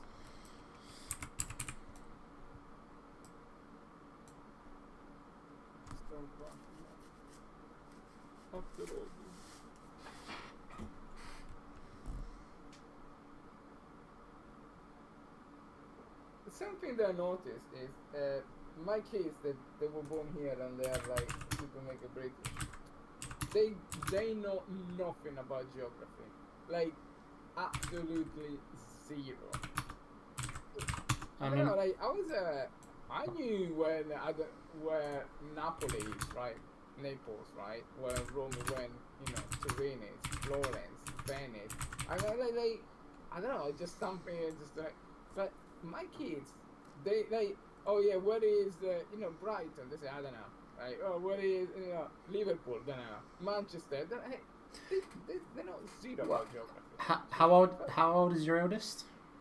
14. Yeah, that's why she doesn't have to go anywhere. She doesn't drive, doesn't travel. But I was 14 and I knew that stuff, right? I don't know, like, geography I think is very different. They don't really teach that kind of thing. To be fair, my geography is absolutely horrendous, and it's only started getting better once in the last sort of year or so that I've got a slightly better car and I'm doing longer drives now and I'm starting to learn more. Prior to that, like, I had the vaguest knowledge. Like, if you gave me a city or a town or whatever, I could be like, it's in the north or it's in the south. That was it. Like, you could draw a line at Milton Keynes and I could be like, it's above us or it's below us. I can't. I've got nothing else. Yeah, but which is still 50-50, right? Well, yeah. But now I'm starting to get like an actual little bit of an idea, but it's only because I'm going places. It's only because I'm doing things. Yeah, no, that makes sense, right? But I don't know, like, I spent probably because we didn't have any, phones or anything, right? So yeah, I spent my time looking at the atlas, right, the maps, and there was I don't know. For me, it was very cool to see. Yeah, all the places and stuff like that. To be fair, part of it is, like you say, now you've got Google Maps and stuff. Nobody has to learn routes. You don't have to learn where something is. No, you don't have to learn it. No, yeah, but Like, so it was interesting because I was just in Brighton for the weekend with Dad and that, and on the drive back up, Google Maps come up saying that there was a crash on the M1 up ahead or whatever. So it was like a 40-minute delay, and because Dad used to be a lorry driver way back, he's got all of the roads memorized. And immediately he was like, right, turn off here, do this, take this back road, take this A road, and we'll skip all of it, we'll get straight home. And I was like, fucking hell, alright, sweet. But it's only because he used to be a lorry driver. yeah, I know. Yeah, some of it you should. Some of it you should. Don't get me wrong, I've got an awful lot of gripes with education in England. I think schools fail. I think the education curriculum in our country fails most people. Which is unfortunate, but is what it is.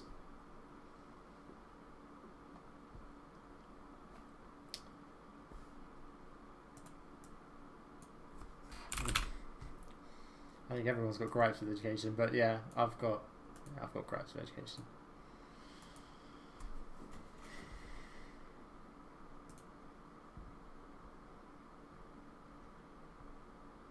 Right. So let's see. So is the live folder gone? Yes. But I can still see in my thing. It's just that because locally I didn't clean up. But why? I don't know. It should be gone, right? Shouldn't be anything in it. You might just have an empty folder. Yeah, possibly. Right, okay. Moment of truth. Do you want me to stream the moment of... I mean, it's gonna crash actually, so let me... I'll let you know. If it runs, I can share my screen.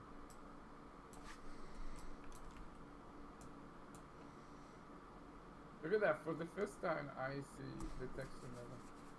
You're doing enough for cell phones being everywhere. A lot of my classmates were very intelligent. Wait, is that... Oh, we're not very intelligent. The problem is... Alright, I'm about to go off on a rant now. Schools measure intelligence the wrong way. Schools don't... Schools think they're measuring intelligence. They're not. They're measuring memorization, which is not the same thing. You can pretend to be clever just by memorizing a load of shit and just parroting it back. If you don't understand what you're talking about, that's not actually intelligence.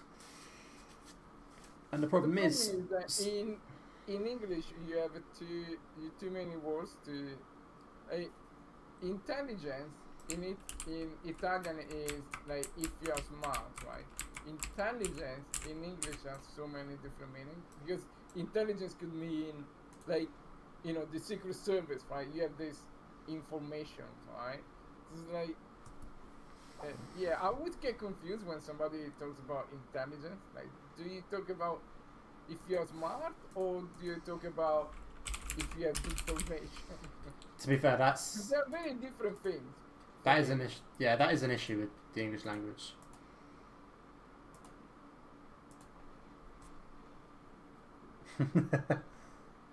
So why when I go close to an object, they all get blurry? Is that the lighting? In one of the post processes, I've got some depth of field going on just to make it a bit more cinematic. Okay. Yeah, maybe the depth of field is screwing up. Yeah, I then. mean, okay, but I'm I'm- gonna save everything. I mean, gonna I'm- press the- To be fair, I'm looking at my level now next to a screenshot from a stream a little while ago, and yeah, I've lost a lot of the colours, so I'm gonna get those back. Yeah. Yeah, you are right, Murtaka. Like, the creative fields are massively underfunded, and the problem is, everyone should be exposed to some form of creativity. Whether or not they get into it and they chase it, that's up to them. But when you expose people to creativity, you end up teaching them puzzle solving.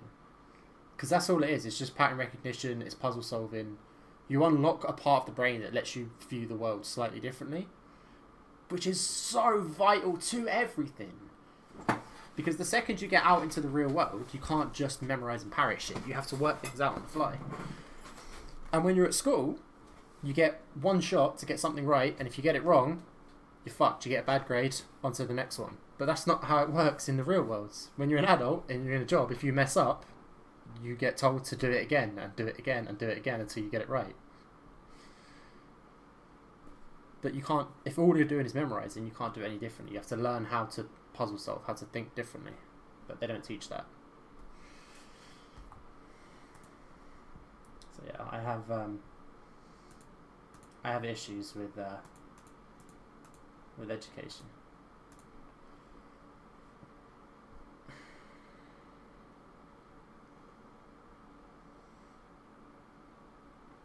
Yeah, that's another point.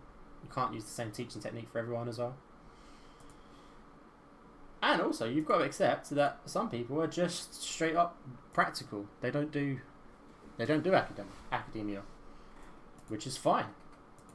Put them in a building course, put them in a plumbing course, put them in some sort of trade that they're going to enjoy.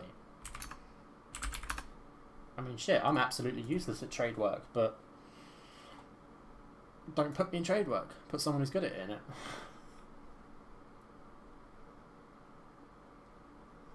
I wonder if it's...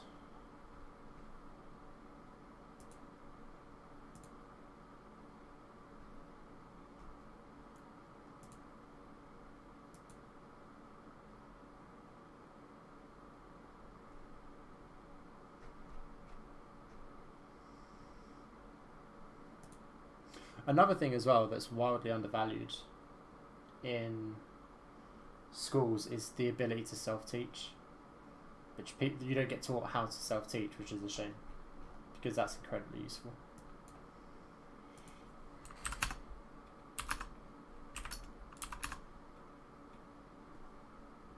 Well, it's a question of mine. I'm gonna grab a coffee. It's 2 minutes, be back. Aye. Exactly. See, you guys get it.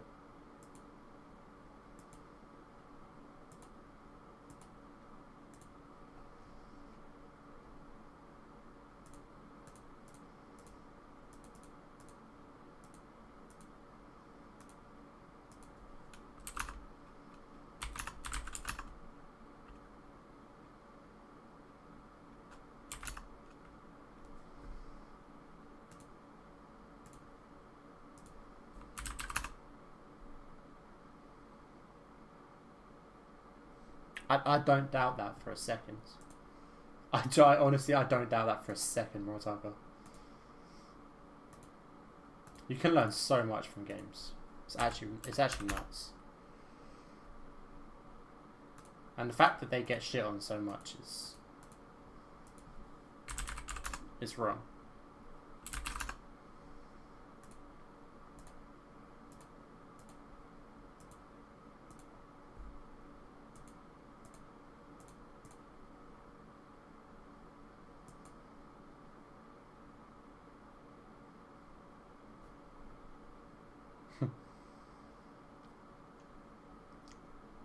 Pretty much.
Better.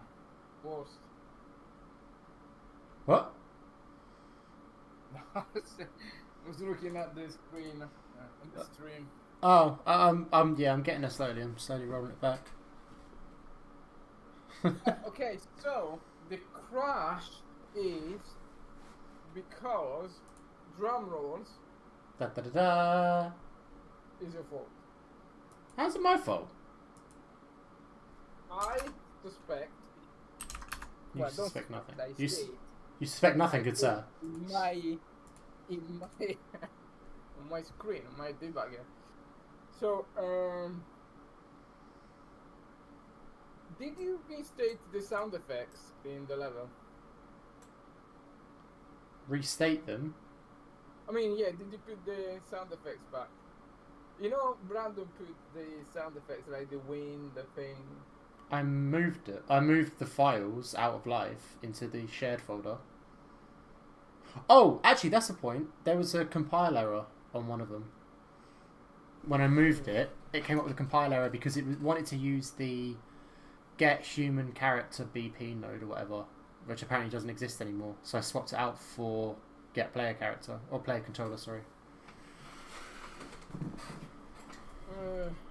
But like, But other than that, but are the sound assets in the level?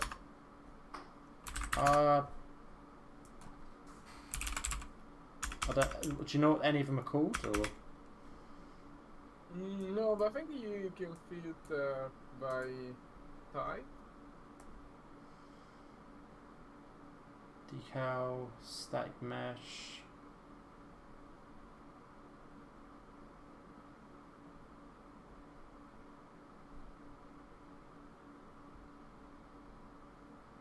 No, it doesn't look like there are. Dang.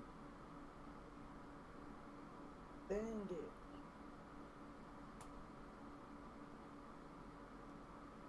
Okay, I mean that's See you later, not Nosferatu. with the crash, but it's The weird thing is though, I don't think I ever removed them. I don't remember ever removing them.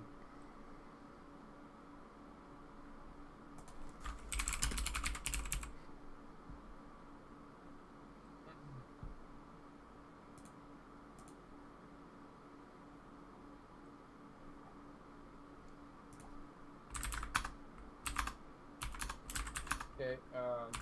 But okay. Gonna fix it.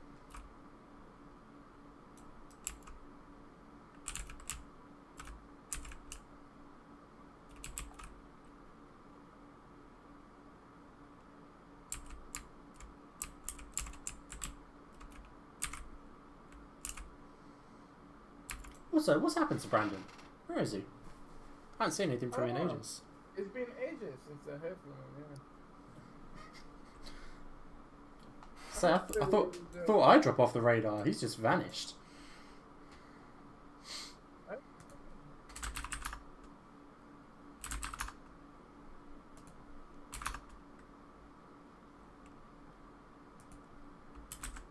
He's such a good guy.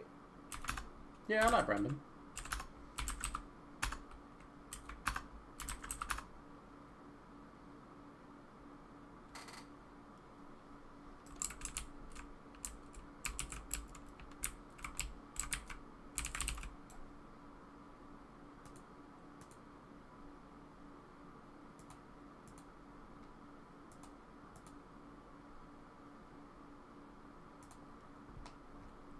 Alright, let's fix this. Dang it.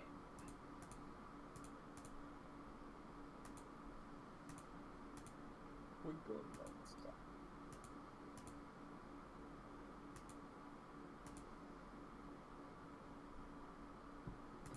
Yeah, this is the stuff that we really need to have a very stable version about moving all this stuff around. I think our approach is possibly the only one that could work in a like multi-disciplinary team. I don't see how we can have only one Reaper with everything in it. It's just one. Well, Yeah. Even with all the branching, it won't work.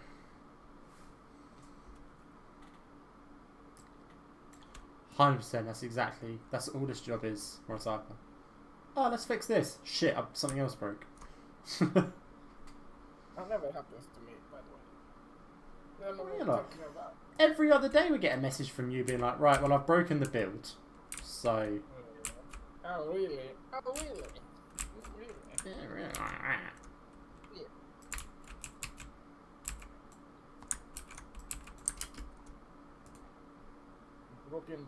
Breaking the build is a crime. Well, stop doing it then, you criminal. Do you know what, Moritaka? So the other day, a couple of days ago, I woke up, I think it was on Saturday. I woke up in the morning, looked at my phone, and the first message I had, or in the group chat, was one from Dado going, "Warning, server crash. We've had to shut it all down. Don't check any working." Oh, I was like, alright. Yeah, imagine my weekend spending the weekend fixing the server crash. I was like, alright, sweet. No, really, it took me the whole day. Okay, it was Saturday, right? Yeah, it took me the whole Saturday. Yeah, because I was in Brighton. Fixing the server. So basically, we ran out of server space, and I thought, right, okay, let's get some more space. But I couldn't get more space with our server provider. I don't know, something was wrong with my account. So I thought, okay then, let's restart the servers at least, and I delete something. I restarted the server, and then the server decided to absolutely implode, and I fixed it with Booty, but it took me like 8 hours to fix it. Jesus It's Christ. some really weird DevOps stuff, and but now we got 30 gigabytes free, left instead of 0. So that should keep us, busy for a while. But I've asked the guys that we rent the servers from to extend our credit line with them, because they're a good friend of mine, and they say, yeah, sure, you can have another 2-3 months of credit. So yeah, hopefully we should be okay. Fair enough. It's good to know. Yeah, I really like these guys. Really good company. They always invite me to go to visit them, and they have an office in Seoul, in London. No, in Piccadilly. No, is that Piccadilly? Which is the one with the banners, with the big banners? Piccadilly, right? With the big banners, I don't know, it doesn't really narrow it down much. Like the big, like the square with all of the banners, like with the lights and stuff. What is the square called? Piccadilly, right? Leicester Square? No, there is a very famous one which is got, all the ads on these very big, screens on a building. Oh, okay, yeah, Piccadilly. Piccadilly, yeah. So they have an office just behind the big screens there. Oh, shit. Super cool. Yeah. I don't think I've ever actually been to Piccadilly. No. Yeah, that one. Yeah, the one with the. Yeah. To be fair, I don't particularly like London, so Yeah. if I'm going into London, it's for a purpose, and I've never had a purpose to take me to Piccadilly. To be honest, I never understood why that thing is so famous. I mean, it's literally some advertising for Coca-Cola, right? I mean, Yeah. why is it even a touristic attraction? What the hell is that? See, what it should be is these 3D billboards they've started doing in Asia. Yeah, Have you seen? These are sick. yeah, those are cool. These are actually amazing. Yeah, have a look at the Akamai office London. Oh yeah, the 3D, but yeah, Really hard. The 3D billboards are nuts. I love them so much. Yeah, those are incredible. Yeah, there is a building in Tokyo, right? And we found the K, AK. Yeah, okay, we found it anyway. Yeah, so they have this very, very super cool office in London. I was like, yeah, it's like such a cool place. It's very cool. It's very classy.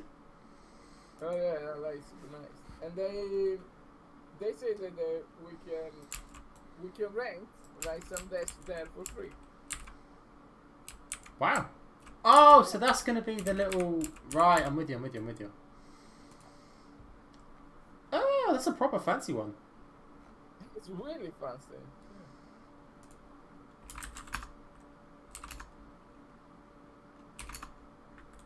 Oh yeah, that was from back in the future, yeah. The Jaws one.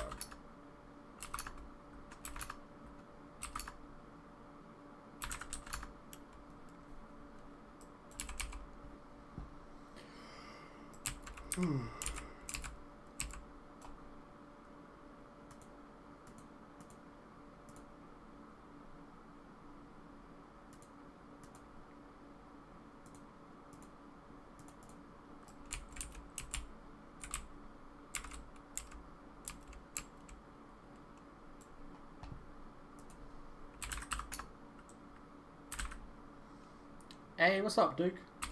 Unfortunately, I can't show you a line. I wanted to. That's what this stream is supposed to be. It's supposed to be me playtesting collisions and stuff. But Dado was coding with ChatGPT and it's broken the build.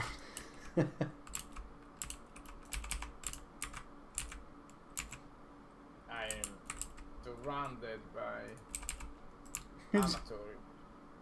amateurs. Alright. Let's fix the stuff for you. Is this you at the moment, Dado? On the stream. Oh. Is it what?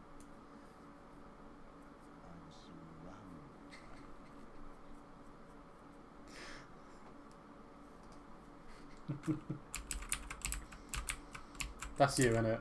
It's just every day you're like, oh god. Yeah.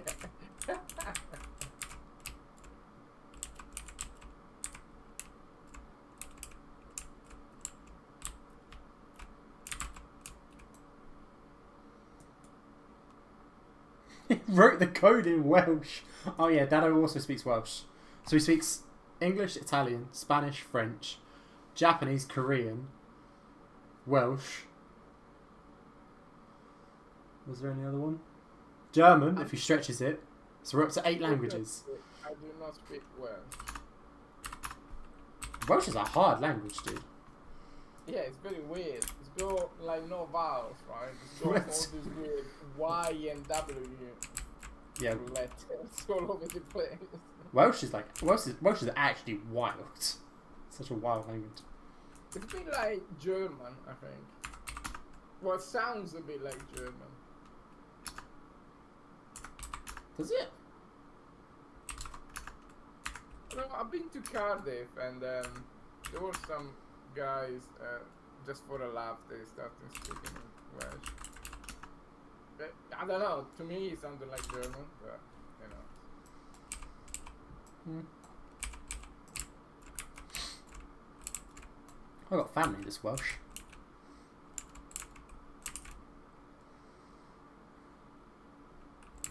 I mean the proper language, not the accent, right? Because they speak Oh, yeah. a very fake Welsh accent, of course, but you know they speak English. But, Yeah. you know, when they switch the language to Welsh, I don't know. To me, it sounded a bit like German. It's kind of nuts, to be honest. I don't think I've ever actually... Have I ever met someone in person that speaks Welsh? I've got family that's Welsh. When I was at school, I had friends that were Welsh, and as far as I'm aware, none of them actually speak Welsh. They all speak like a couple words of it, but none of them are fluent in it. Maybe it's one of those things that you go like lost with the generations, right? Yeah, it's definitely a... I don't want to call it a dying language, but it's not living. It's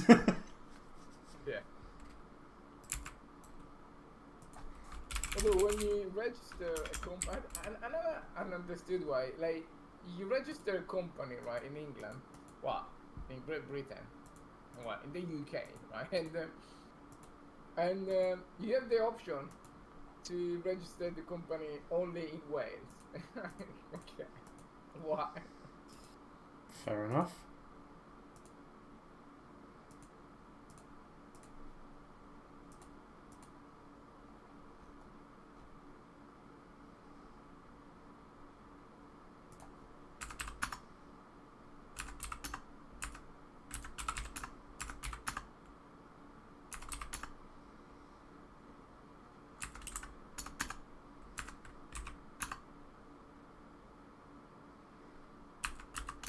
Wales is a weird place because this is really not like a border, but there is really like it's basically the same thing. But if you go to Scotland, you can, you can feel that Scotland is, almost another nation, right? It's just it's like, yeah, there are some, quite.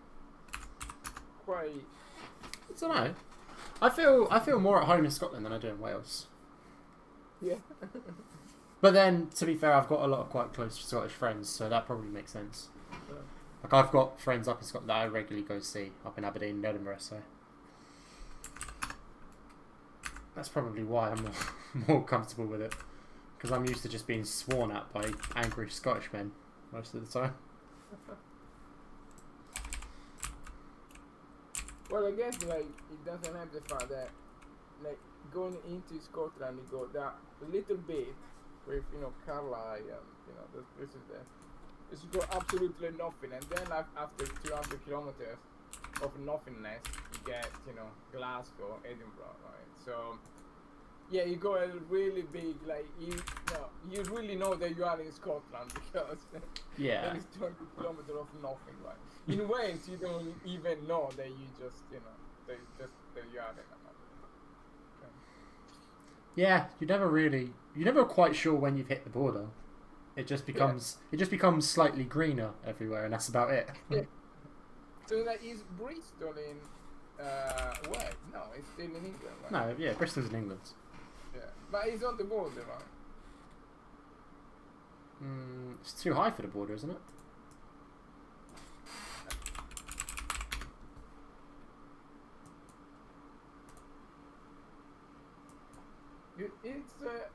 It's a very nice city. Yeah, it's on the yeah, border. okay. Okay. It's on the other side of the thing. Okay. Do you know what? When fuck's sake, this is how bad my geography is. When I said it's too high for the border, I got it mixed around with Blackpool. I switched Bristol and Blackpool. That's why I was like, it was too fucking high. Yeah, I thought that you're rubbish in geography. The English people I really don't know. Jesus Christ. It's fine. Don't worry. Will the weather in the game affect the physics of the gameplay? At some point in the future, eventually, yes. Currently, no. And in the near future, not really. But it will do eventually, I would imagine.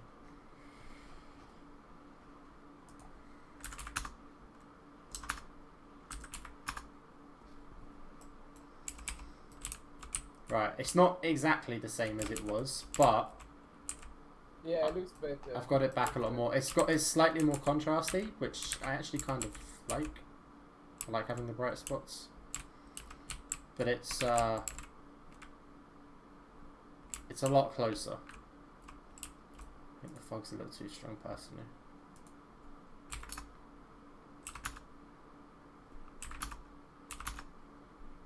No, maybe not.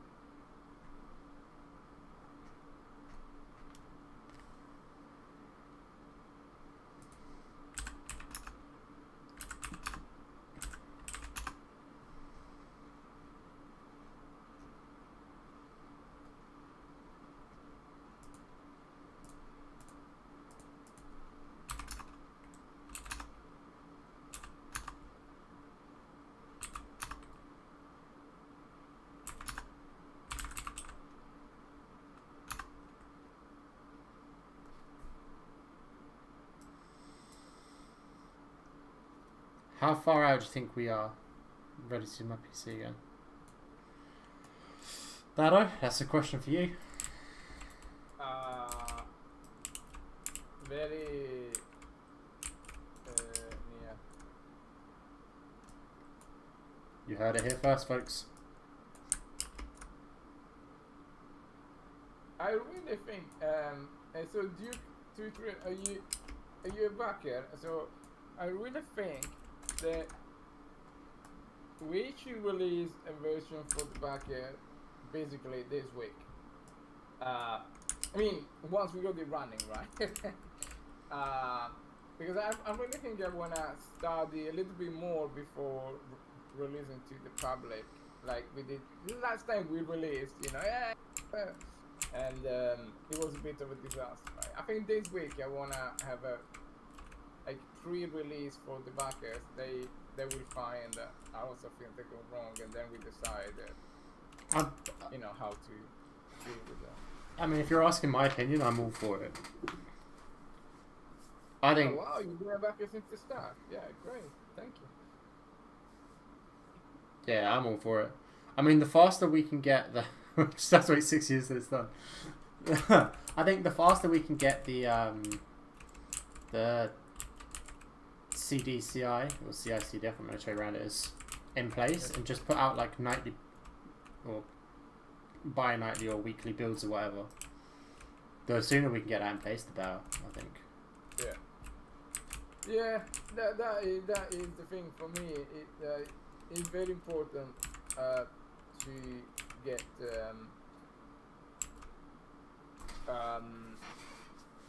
the process going, because I think everything will be easier. Because at the moment we are still in a little bit of a limbo, like we are still, you know, in this strange state. Right? But once the thing kicks in, yeah. then it's gonna be. Is that still looking the same as last time? Sorry? Is it still looking like the same as last time, the same sort of timeline? For March-ish. March. No, sorry, what is the question? Well, you were talking slightly coded, so I carried on talking coded. Because I don't know how much we can or can't put out. Ah, right. Yeah, I mean, no, that is, no, that is, hasn't got, what? It's not directly correlated, but I think it's only temporarily correlated. Like, casually, yeah, it fits pretty much in the same, you know, time frame. But no, I think I want to have the build pipeline regardless, and like very stable anyway. So. Wait, so what were you referring to? I don't know. I didn't understand the question in the first place. This is why I was. No, when you first said, I said about the sooner we can get CDCI in place, CICD, whatever the fuck it is. Yeah. And you were like, oh, that's what you were talking about, the CICD. Fuck, I can't remember around it. Yeah, it did. Yeah. Right. Okay. Yeah. All right. I'm with you now. Like, I'm with you. The CICD is independent from what, you know, It's, we hope it's gonna it's happen independent from at the March. same time in March. Yeah. Yeah. Okay.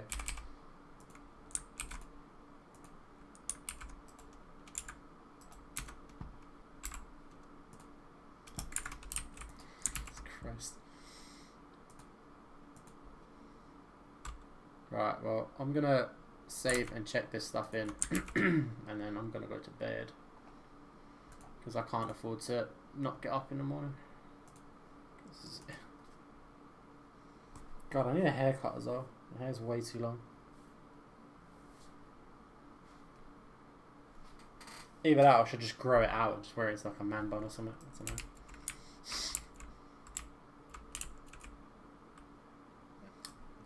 I just realised. Mate.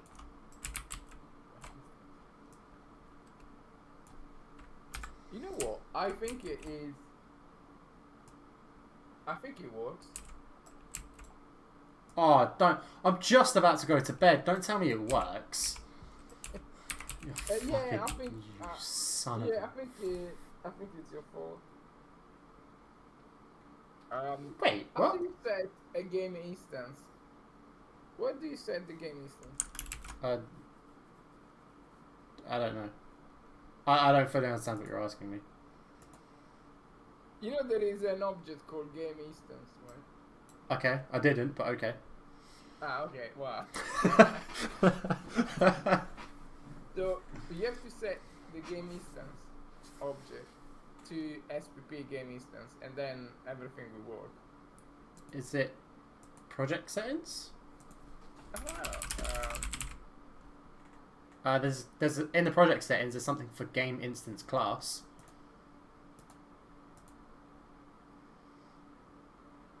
Oh, what is it? The game is Yeah. game instance class, right? Yeah, project settings. What is it? The class to use when instantiating the transient game instant. See, that's Oh, yeah. what you don't need Yeah, it. See this. Sweat. SPP game instance. Oh, I mean, I don't have it. I'm on the texturing repo. Okay. Alright, hang on. Let me... Project settings, maps and mode. No, just go project settings, and then in the search bar, put game instance. Are you on the SPP game repo? Yeah. So Okay, so have you made any map changes? Like, have you put sound actors in or something? For what? When you was talking about the sound actors, did you put them in? No. Oh, okay. So you haven't made any changes to the map. There we go. It works. So, oh, yeah. well, So all shit. you have to do is,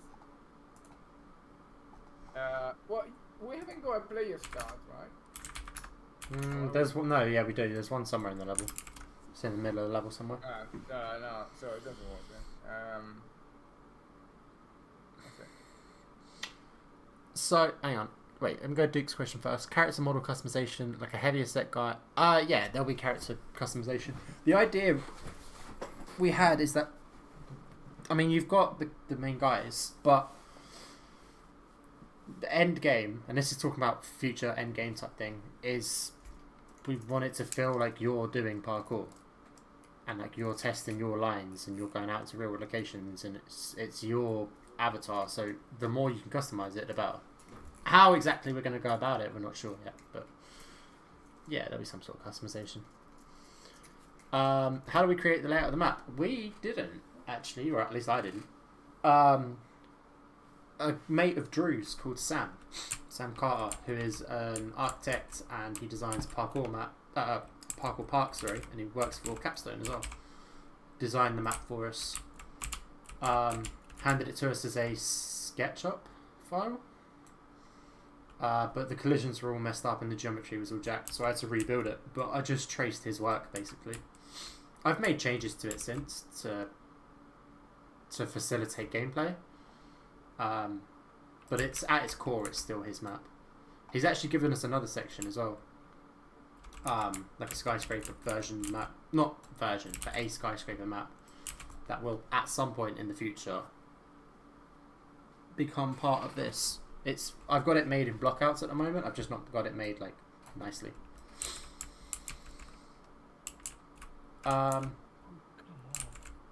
So, sorry, unreal question for you, Dado. Yeah. So I've already migrated to the SPP game repo, and I've now made changes. So if I migrate again, will it overwrite, or will it create a new set? No, I think it will override, right? For sure. Okay. That sounds good. Yeah, that is the thing of that is a part of the pipeline that I really wanna nail exactly, because I think we need to be super stable and robust with that. So we cannot just say, oh yeah, maybe it works, maybe it won't. So because, yeah, it needs to be a super robust process that we do, like, every second. in that case, then, what I'll do is I'll migrate these changes to the lighting and the little walls and stuff I've made to update the map. Whilst I'm in it, I'll set that game instance class, and then I'll check all that in. Have you made any other changes to it, or is it just the game instance class? No, I didn't make any changes. Okay. This is quite bizarre. Okay, let's repeat game instance. Alright. So default game mode is nothing. This is like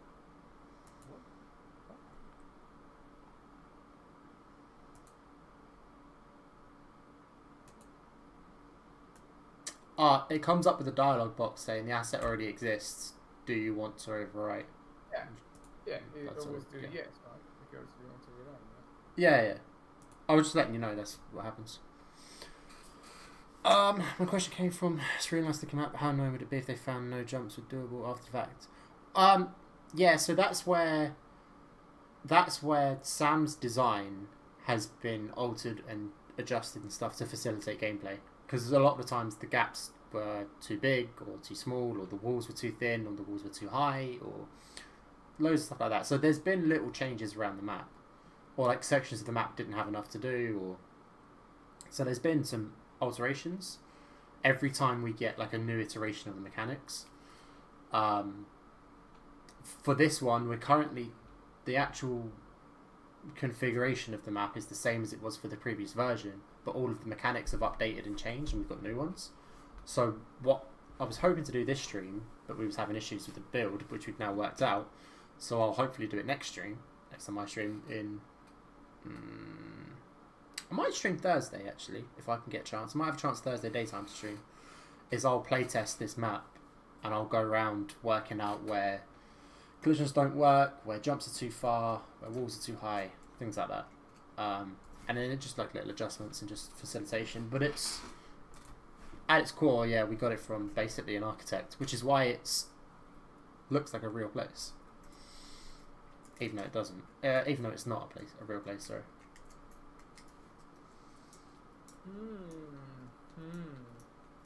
Interesting. Her.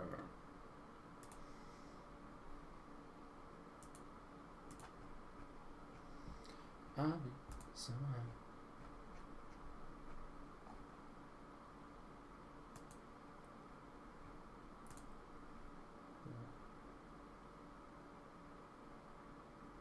Yeah, for some reason it doesn't get the player. So it half works. It doesn't crash, but it doesn't play. Yeah, no, you're stuck with the camera nowhere, and But not crashing is progress. yeah, it's awesome.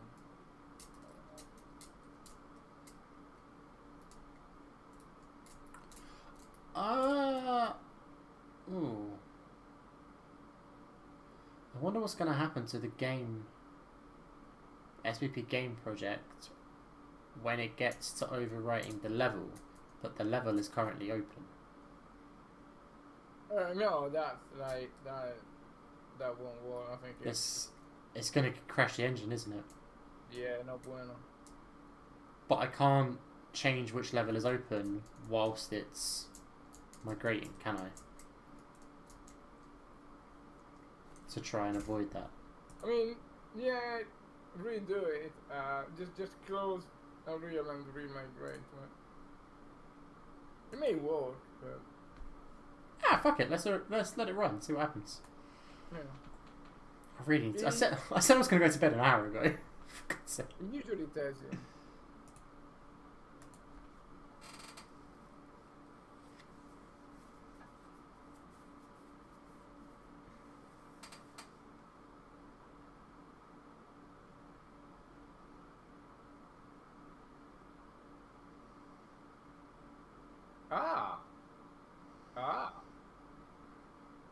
So why is this working then?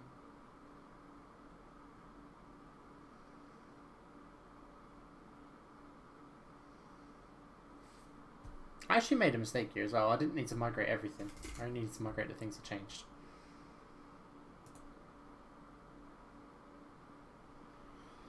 Doesn't sound as perfect, as flawless as it was made out to be in 2020. Yeah. when they released UE5, it was broken to fuck, dude. Yeah, the original release of UE5 was a mess. By now, by 5.3, it's mostly pretty good. It's got problems, but it's mostly pretty good.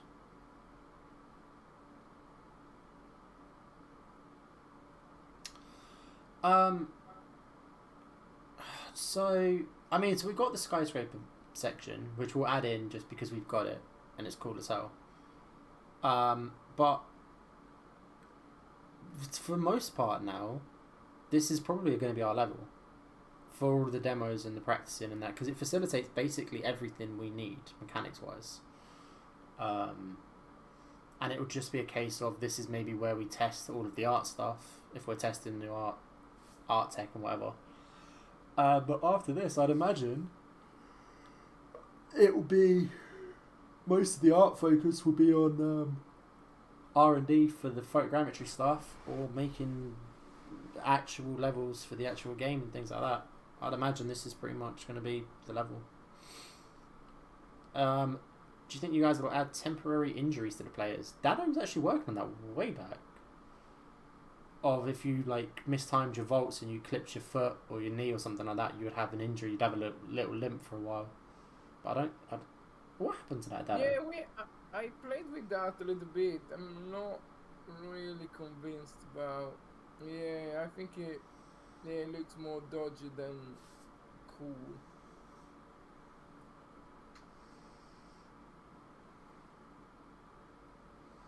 I think the problem is you get to this stage where the concept of it is quite cool, but gameplay it inhibits gameplay so much that it's not super desirable, because your player base that's going to be happy with that. And don't get me wrong, I'm one of the players. I'm one of that player base that would enjoy a hardcore mode where the environment breaks and you've got to check surfaces and you can slip and you can get injured and things like that. But that's such a small section of your player base that it can't be your main thing. It can't be part of your main game, because most people aren't going to enjoy it. Unless it is just like unless it's a case of like, rather than it actually being a long-term injury, it's just the player reacts to it. Like if you smacked your knee on a vault, when they land, they'd like hop off for a few steps, rubbing the knee like, fuck, shit, Alright, shake it off, carry on. And then it's not actually like inhibiting gameplay, it's just like, that's cool, he reacted to catching his knee.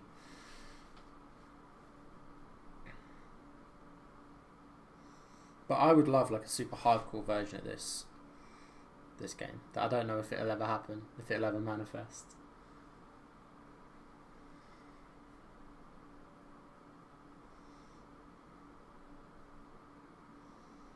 Do you know what? This is going to be faster for me to just cancel this and start the migration over with only doing the bits I need to do.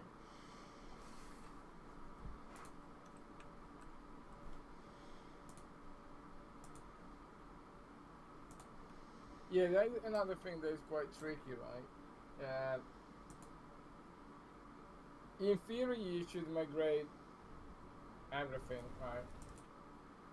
Every time. Well, not every time, but at least when you build, you should migrate everything. Otherwise, you're risking losing out. Guess so. But certain things like asset packs that you've imported that don't change don't necessarily need it. Like I don't need to re-import all of UDS, re-migrate all of UDS or the bike with the animations or the brush fire stuff. Yeah, yeah, for sure. But like when you're working, it's very hard to keep track of. Oh yeah, I changed this. I didn't change that, because usually either you do it very often and okay, I changed this, and then the migrate will show me all the dependencies, right? But if you just poke everywhere, I think it's very hard to keep track. Yeah, that's true. So, I don't understand why this map is not. Why haven't got a player character? Like, it looks like I haven't got a player controller. But I have. What's going on here?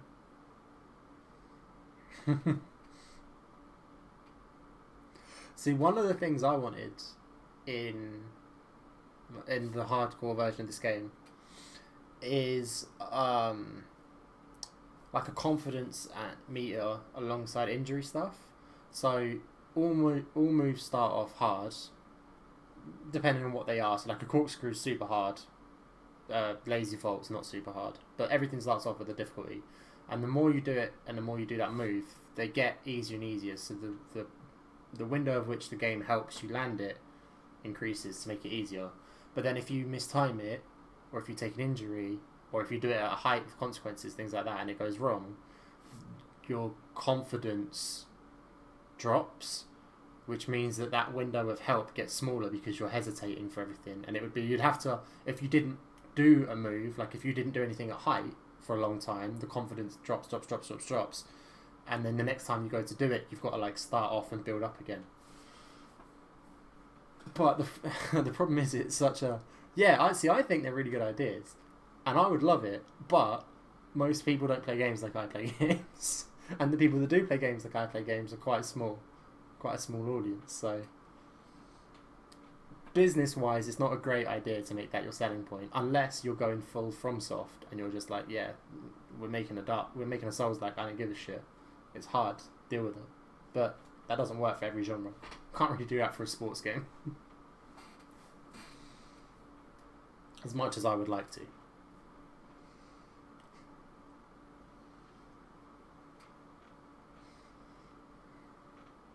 So, going for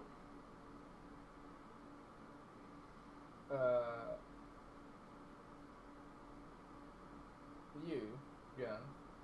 Sorry? How? So, like when you create a new level, right? Mm-hmm. How do you say, oh yeah, just use this character? I thought that was the game mode, right? But for some reason, right? Well, in the game mode, you've got a default pawn class and a default controller. Yeah, which is set correctly, right? But they don't do anything. So if you got the project open, or is still? No, it's still migrating. Because if you open the test level, right, in the mesh folder, it works. I mean, it's missing the textures, but the character is there, right? But it doesn't in the textured world. In the textured world, it just have a fixed camera. It really looks like it doesn't have a character. Well, looks like it's not connected to anything.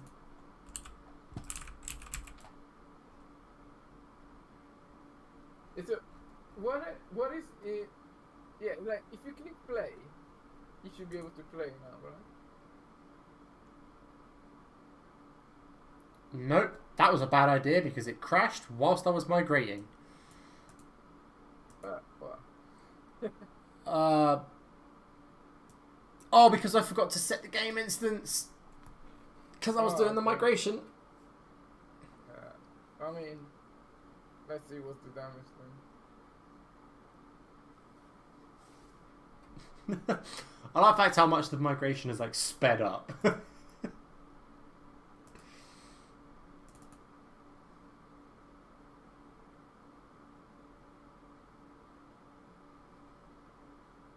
That'd be cool.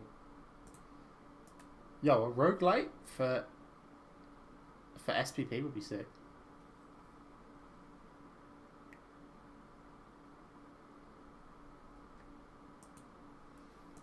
Alright.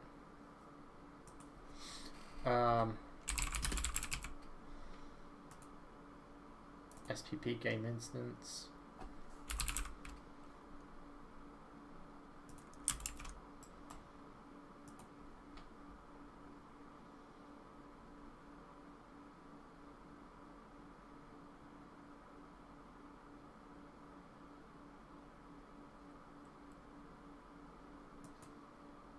Is it supposed to think, like? Is it supposed to freeze? Yeah, it takes like 10, 20 seconds to run the first. I think David didn't put the falling in yet, so I think you would just fly, but it should run.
Okay. Did it Yeah. start?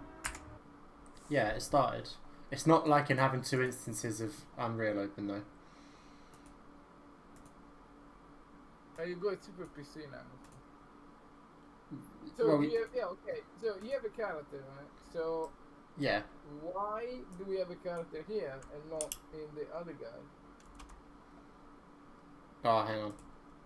Preparing shaders, everything's dying.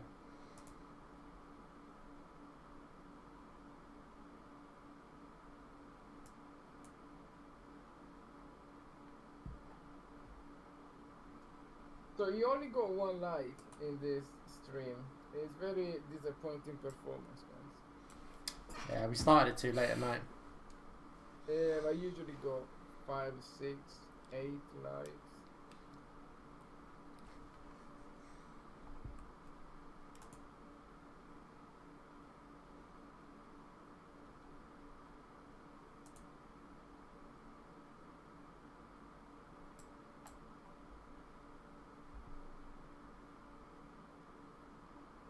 Oh, according to Moritaka, I've got 7. Oh, yeah. So I didn't refresh then. Oh, 8. Just did one. Yeah, I like the stream myself. Oh my god, hurry up and... No, I didn't actually, I didn't. Prepare all the animation sequences. I want to go to bed. Hurry up. I'm so tired. I was tired when I started the stream.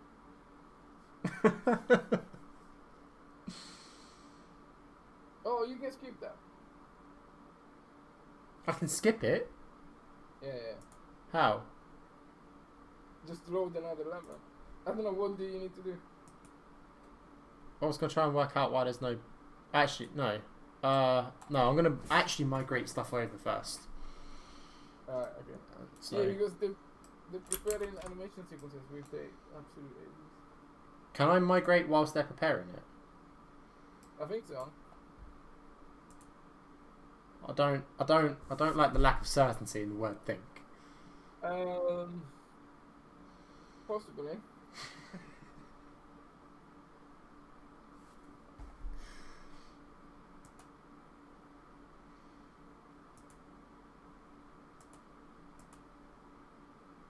I don't know if I told you this story already, but I was in England like all about a few days, and I was at the train station, and I've asked the guy, does this train goes to, I don't remember where it was going, I was like London, and he said, I think so. And I always wonder, like, what does it mean? Is that a yes or no, or you are not certain? And then and I ask, is that yes? And they say, yeah, I think so. But Yeah, that just means it means he thinks so. It might be. He's not 100% certain. no, because he's saying, yeah, I think so. It means yes. I say, so why you don't say yes? No, well, I think so.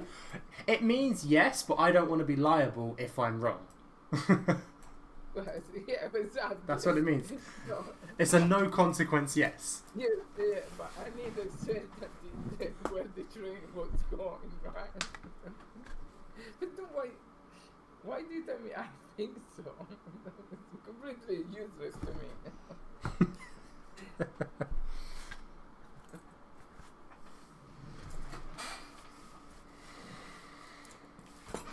Well, that migration was way faster, so that's a good sign.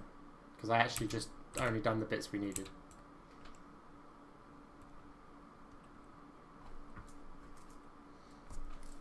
The animation sequences have taken too long, so I'm going to play with fire. That's their way. Yeah, no, don't worry, they are useless. Oh no, I don't need to actually, because I'm going to change level. So I don't care about them. Is this the train to London? Yes. Ends up in Slough. I will always remember Slough as the place for the office. Do, Right, oh, yeah. God, do you know how angry I'd be if you made our offices in Slough? Yeah. Do you know I think we should. Yeah, No. we should, Oh, why? I feel like I'd feel like you just hate us. Yeah. I mean that TV show was absolute masterclass. What show? The Office, Oh, right. the English version, not the American version. I've only seen the American version. Yeah, come on. I don't like Ricky Gervais. You don't like him? No, not particularly. No, I mean I don't like him either, but on that show he was basically like awesome.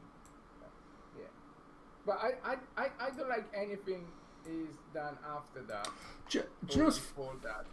do you know what's But funny? The Office was just phenomenal. It's Je- just the way he just he embedded that character, I think is that's Je- Generally, I like Ricky Gervais more when he's not trying to be funny. yeah. I don't think he's a particularly funny person, but when you just see him in interviews and stuff, he's quite an interesting person. I just don't find his sense of humour funny. Yeah, I think I think so. Like everything else he did, I didn't find it funny.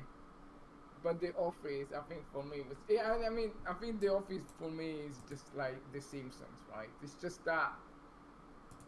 It's just written in like 6 episodes. It's just like it's incredible. Fair enough.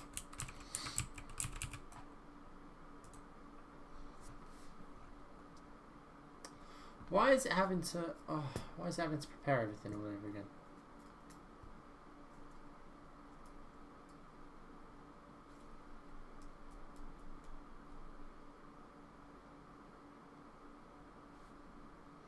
Did you guys ever...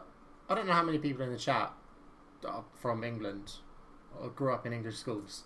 Did you ever used to have friends at school that would smiley people? Mainly. Yeah, smiley. I wanna before I explain what it is, I wanna see if anyone in the chat knows what a smiley is, because it was a English school thing.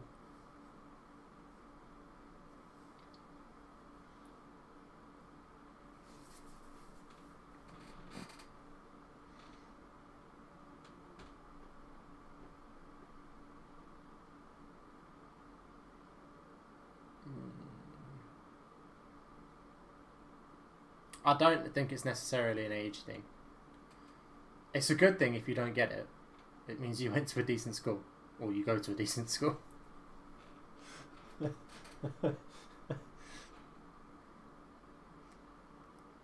Okay, so smiley, it doesn't really work anymore because they've changed the shape slightly. But the shape of a clipper used to be such that if you held the flame for a while and heated up the metal, and then burned yourself or burned someone else, it would leave a burn mark or a scar in vaguely the shape of a smiley face. That's what a smiley is. And I know that because when I was at school, a friend of mine, a friend and then a group of them, it was her and a couple others, all smileyed themselves. And they've just got a scar on the back of the hand now. In the shape of a smiley face.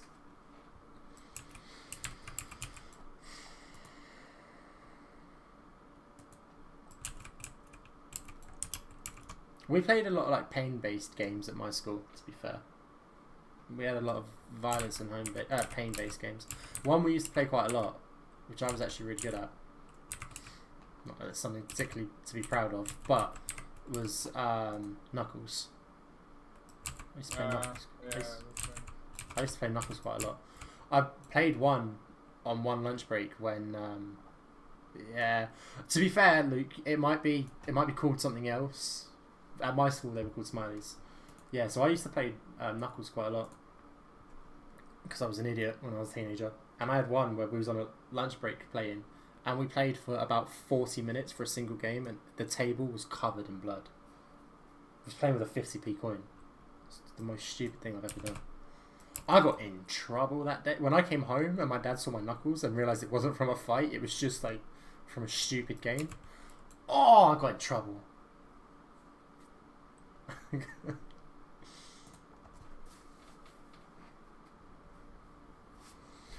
Right, yeah, so, yeah, the camera just sort of locks into the floor like there's no player.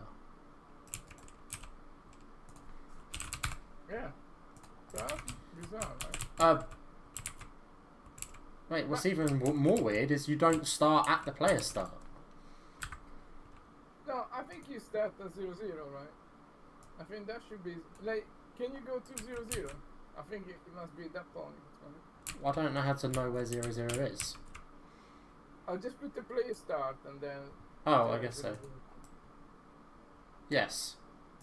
Or another object. Yeah, okay, it is. Do you guys use a custom player start? Or do you have like a tag for the player start or anything? No, because it works on the other level, right? It does work on the other level. I don't think it's a problem with the player start. I think it's a problem that it doesn't find the character because it doesn't like uses the character. But what would be any different? Yeah, I mean that's what I'm trying to. That thing always confuses me. That those 20 million classes everywhere.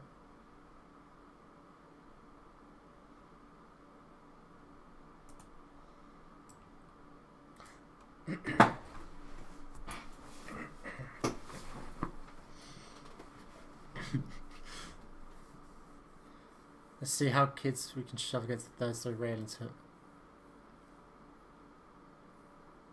That sounds horrible. Or it's alcohol. Like I say, I played a lot of pain-based games at my school, but they were all consensual. We were just idiots. We never forced anyone into pain games.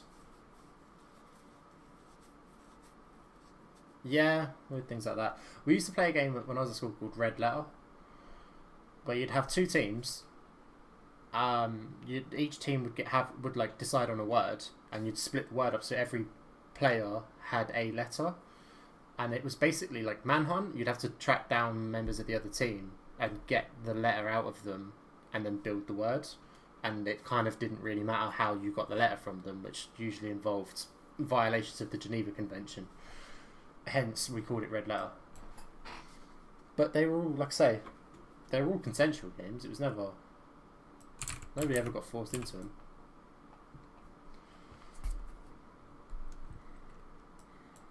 To be fair, I only played Red Letter once. SPP Red Letter mode. No. I don't endorse any of these games either. These are all stupid, idiotic games.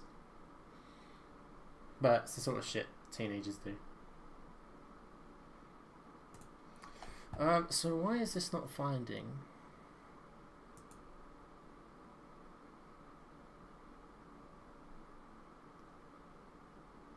But what would be any different between this level and the climbing level? There's no reason it would be any different. Why is this always a bad size?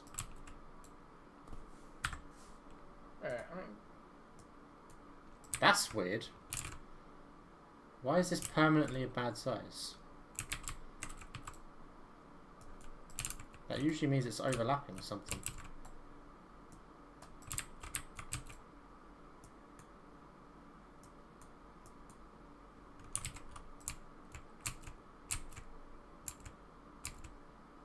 What the fuck is this? What was that?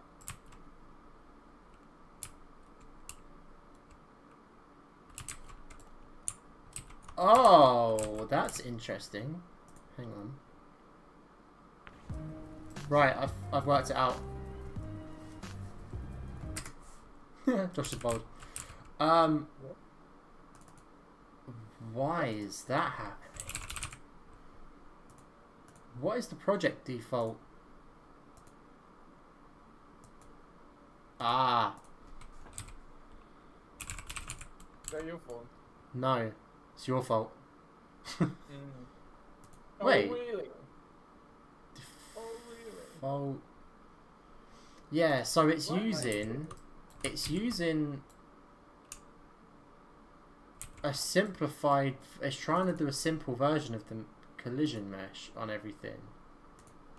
Which is, like, in cases like the bridge, is a massive convex. But the problem is, that means that your player start is inside of a collision box, which is causing it to bug out.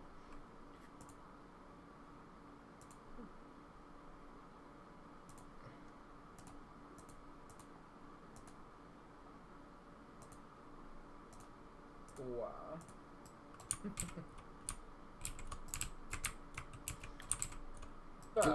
But why is that even happening? Is the question.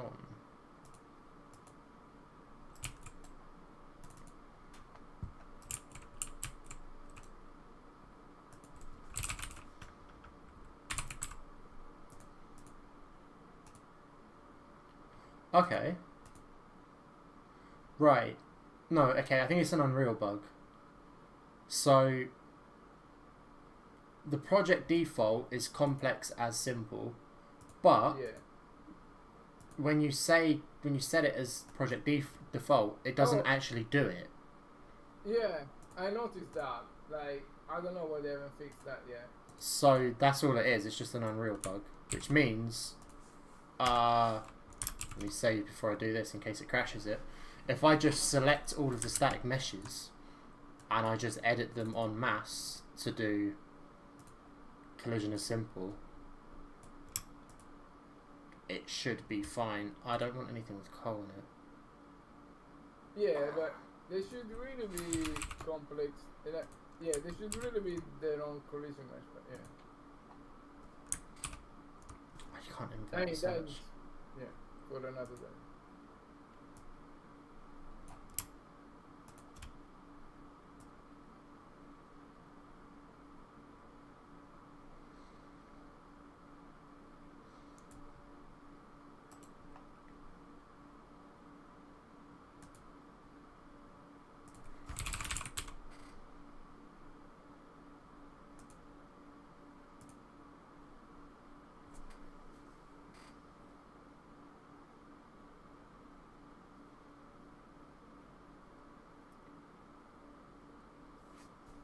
Ah, that wasn't as intense as I thought it was going to be. Alright.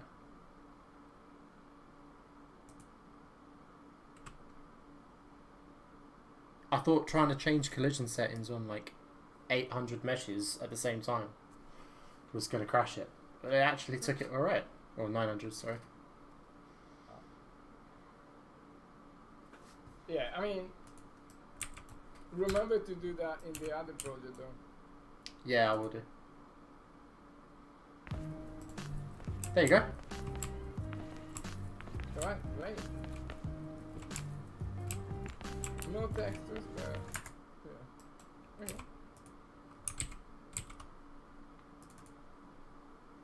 Has this reset? Yeah. It doesn't fall, so yeah, that's too late now. That collision's actually wrong, but whatever. That should be okay, right? No, hang on, that's not the collision of...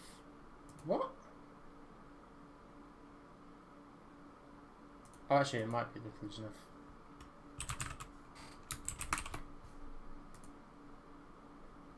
Yeah, I had to pick the one that's broken, that I've set up wrong, didn't I? Fucking...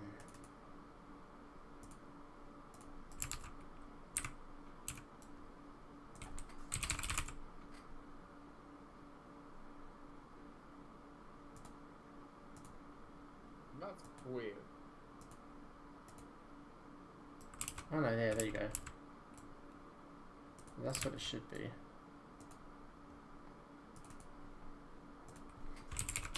Oh no, actually, let's just show.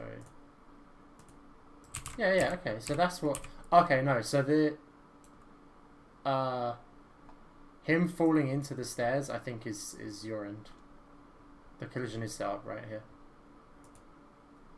Yeah, I think David removed the falling, so basically you will be flying all over the place. Yeah. Oh, okay, yeah, that's fine then. That's fine. Yeah. I mean, it kind of works, but it doesn't. Well, yet. I mean, we get into the game and we've got a player now, so that's. Yeah. That's okay. I'd call this a successful night. So I will check this in. I will replicate those changes in the art repo. I'll check that in, and then I'm going to bed. Well, no, you need to do it the other way around. Replicate those changes in the art repo and migrate. Yeah. Otherwise, you are out of sync. Yeah.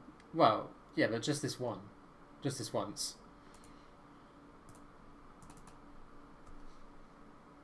It's only because we know exactly what I've done. Yeah, but like that is a wrong factor because once you start having like touching, like you should only touch in one place, right? You should I completely agree with you, but it's 2:30 in the morning. We know exactly what changes I've done. No, but like, no. But what I will do is just reverse all these changes that you made in the game, and just you don't have to do it now. Just do it 2 in the morning. Nobody will play the game anyway. Yeah, but you know I'm going to do it right now. Hmm? I'll do it now.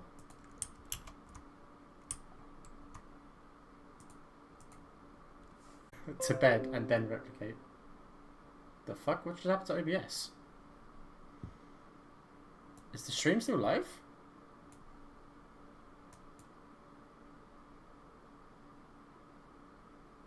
Yeah, okay. The stream's still live.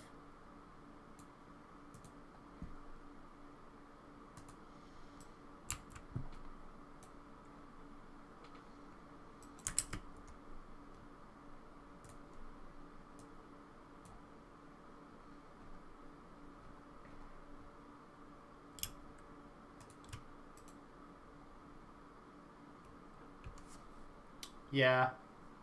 I don't know why my OBS just went. OBS literally went, I've lost connection, I'm back again. It just like blinked really slowly.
Yeah, it's been a successful night actually.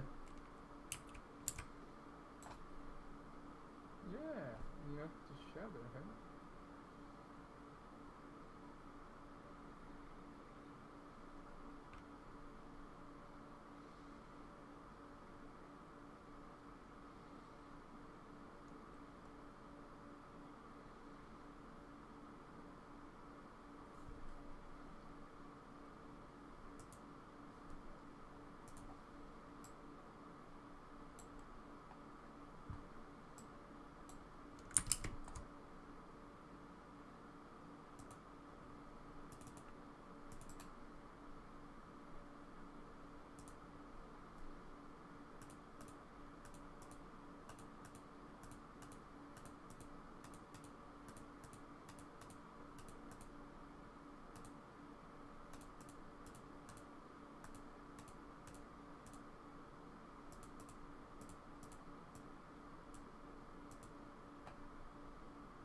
Good night, Murataka. Thank you for joining us.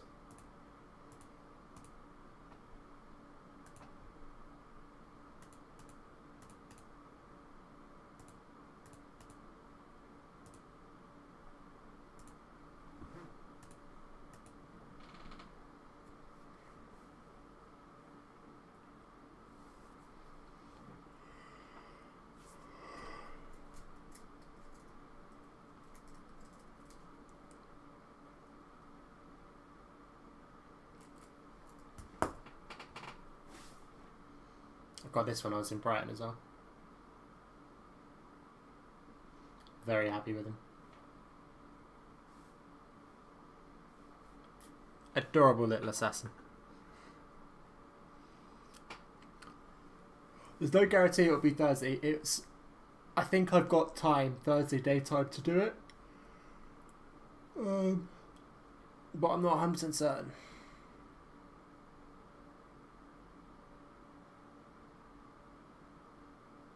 But I will try and make time for it. The absolute latest, if I can't find time tomorrow night or Thursday, then it will be Saturday. Oh no, actually it could be Friday. It could be Friday daytime. I've got pockets of time through this week. So I'll find one of them and get some play testing in.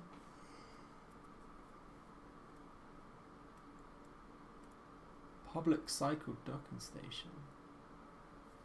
Oh, the material. Okay, it's fine.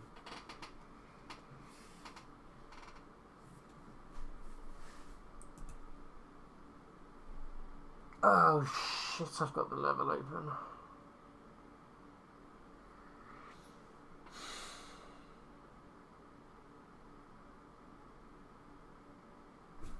Terrible idea, but...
Yeah, he came up on YouTube.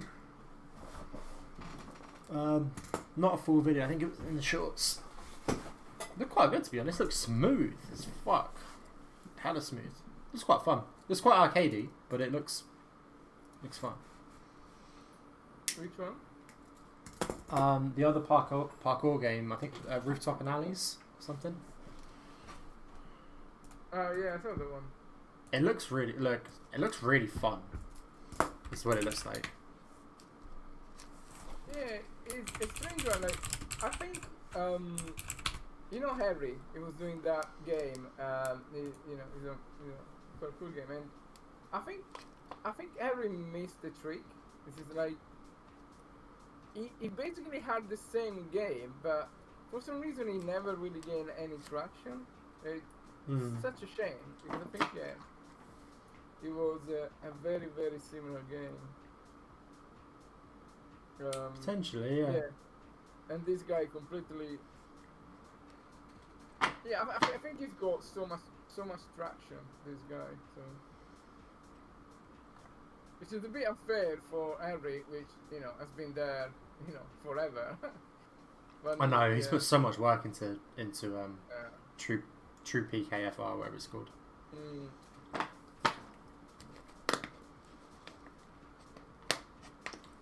Do you know what the problem is? This game, this Rooftop and Alleys, has got all of the little bits that they're not hard work. It's a day to put all of them in. but all just like it's got the leaves falling, it's got the trails coming off his feet, it's got a custom character, it's got all those little bits that make it look and feel like it's way more polished than it actually is. Yeah, I agree. Yeah. Which is nuts because, like I say, it would take a day to put all of that in. The trails on the feet, the decals on the floor when he lands. It's not. It takes no time. But it just gives you that little bit of something. Yeah. But it does. It looks fun.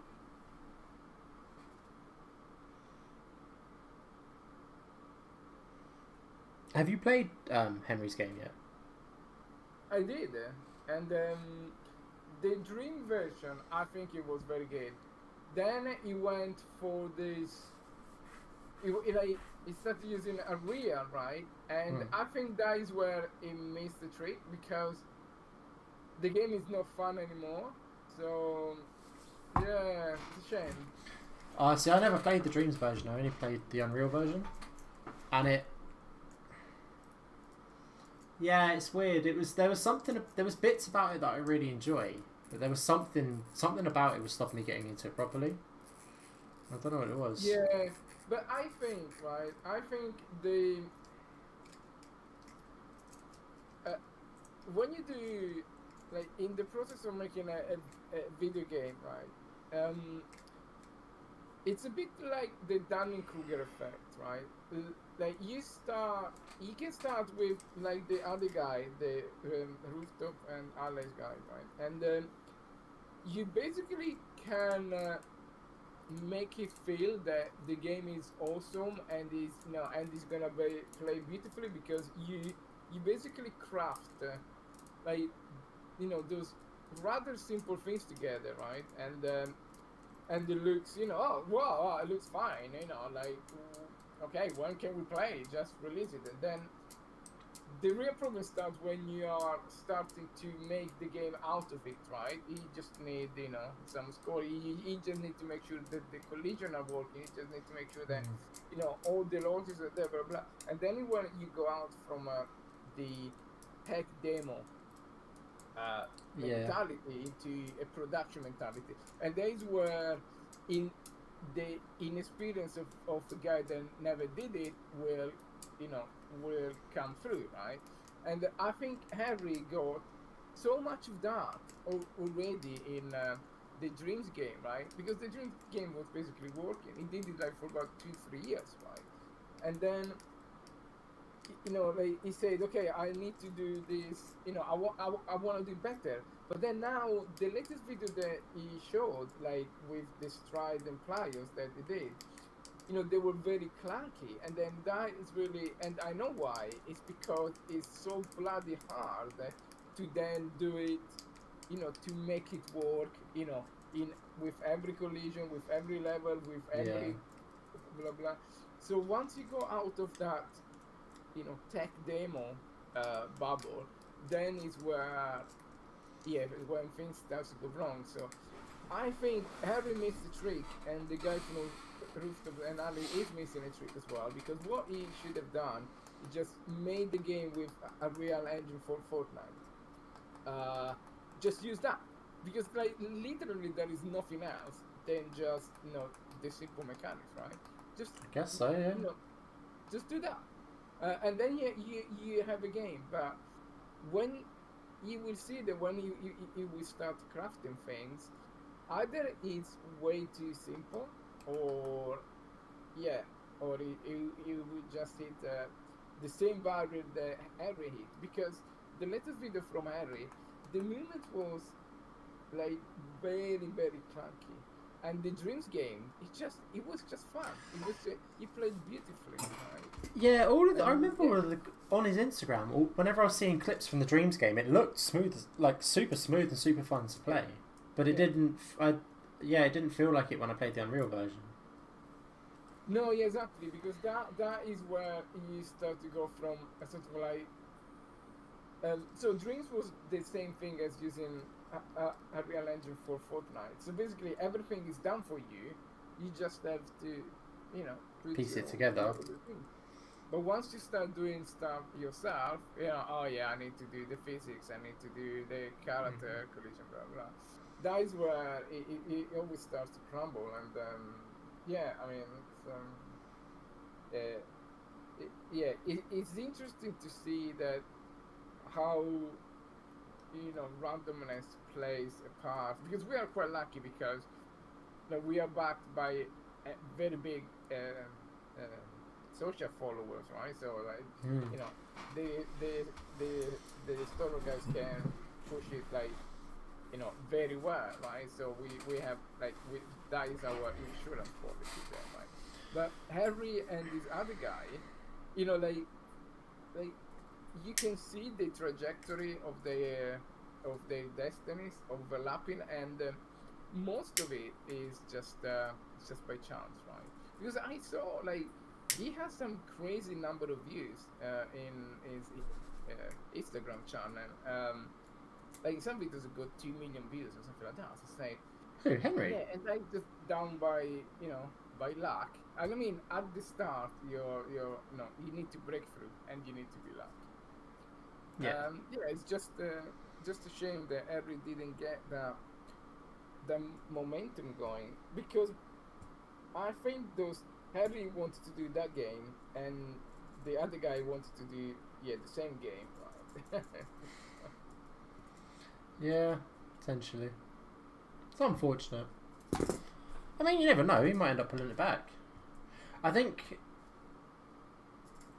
from what I've seen as well of Henry, it's as much of just a passion project for him as anything else, which is good because it means he'll still keep working on it, and eventually I'd imagine it will get to a stage where it does break through again. But it's always going to be harder to make the second breakthrough than it is the first. True PK but is for very the difficult. other guy as well, right? It's only one guy making the game, right? So Oh, what? Rooftop Analysis is just one guy?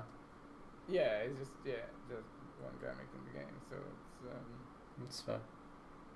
yeah, I'm curious to see how those two things, because I really want that every parkour game is successful, because I'm a big believer that you want to eat a bigger pie rather than Then a bigger small pie. slice. Yeah, It's a like, big slice to me, of a small doesn't pie make isn't any worth sense anything. Yeah. to eat a small pie, right? So yeah, and if everything will help raising the even the awareness of there are parkour games, they are just they are just parkour. I mean, one of the most played mod in mini game in Roblox is the parkour one, right? So Oh. yeah, I mean, to be think fair, we will. I think one of the biggest, if not the biggest, mods for San Andreas was the parkour mod for GTA San Andreas. Yeah. That was everywhere. Yeah, Rooftop and Alley should be. Yeah, see, that's the thing as well. Like, especially when you're going into a sort of arcadey game like that, or just any sports game. I mean, honestly, we're going to face the same problem eventually. Is what does your content become? Because, like, if for most games parkour is just a tool, when parkour becomes the main thing, what's your game? What's the reason you're doing any of it? What's the story? What's the things like that? So it's a massive part of it, regardless of how good your mechanics are. So it's a problem we're gonna have to deal with eventually. Yeah, but the thing is, there are probably 1,000 games like that, right? But nobody knows about them, right? So I think like it's just because one guy goes, there is a skew factor there, right? Because it looks like that there is only like, for us, it looks like there are only 3 parkour games, right? There is our game and Harry, because we know him, and this other guy, but there are thousands, right? And we just don't know them. There's also that one from the guy in our Discords, Max. Oh yeah, exactly. Yeah, I mean, there would be thousands of games, right? Yeah. So yeah, it's very hard. Like at the end of the day, unless you have a brand behind it, like we have, right?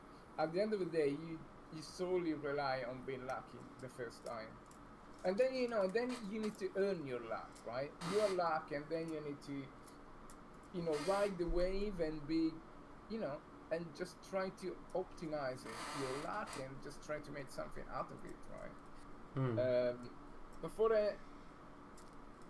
a simple games like those arcadey one, it's so hard because then it just becomes oh yeah, I rolled the dice and I won the lottery, but how can you control that? Yeah, you can't really.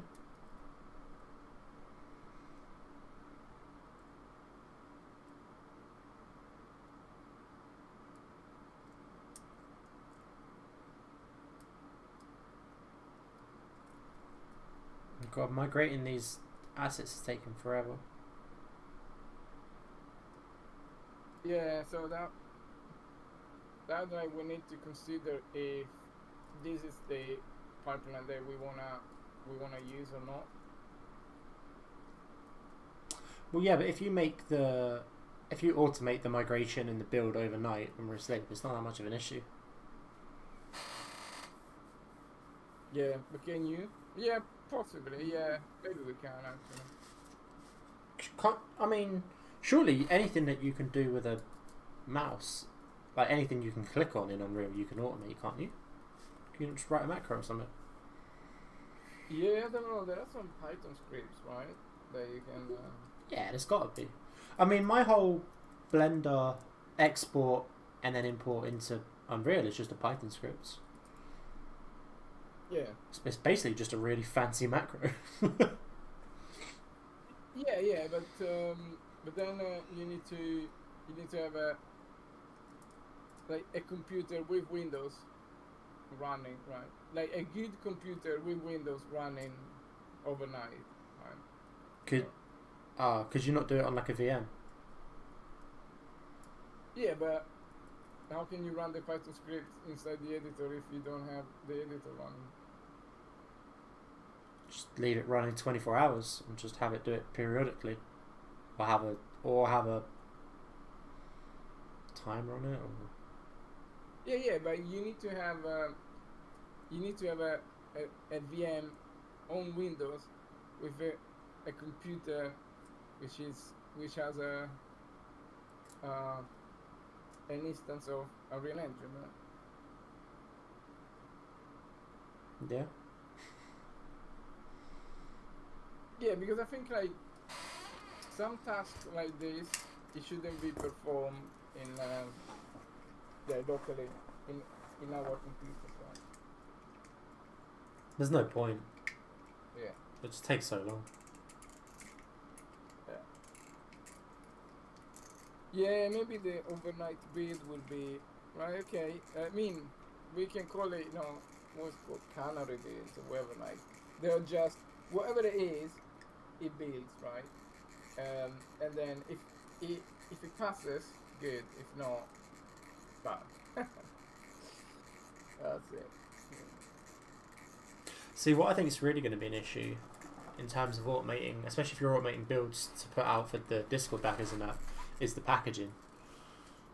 Because there's an error every single time we try and package, and it's always a different problem. Yeah. So, yeah, and this is where we need to do the CDCI. Yeah. But what I mean is that you're never going to get an automated build that's successful, are you? Well, like, even if it builds, you're never going to have a package that's successful without you manually intervening. I think you're gonna do it. I think because usually, when I package a build to release, right? Usually, when you package it, it's there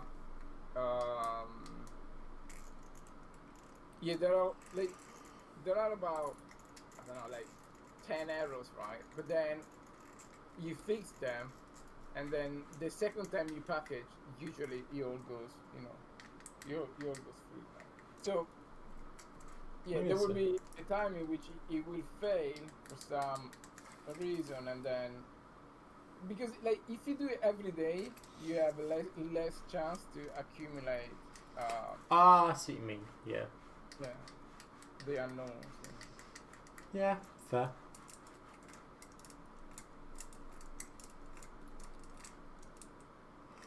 Oh, I meant to ask as well. Oh, God. Sorry, excuse me. So you know how you've made... Basically, you've made SPP a plugin. Yeah. Will that... I don't know if it was intentional or if it's happy byproducts, but will that allow for much easier modding support? Yeah, I was like, it crossed my mind, right? And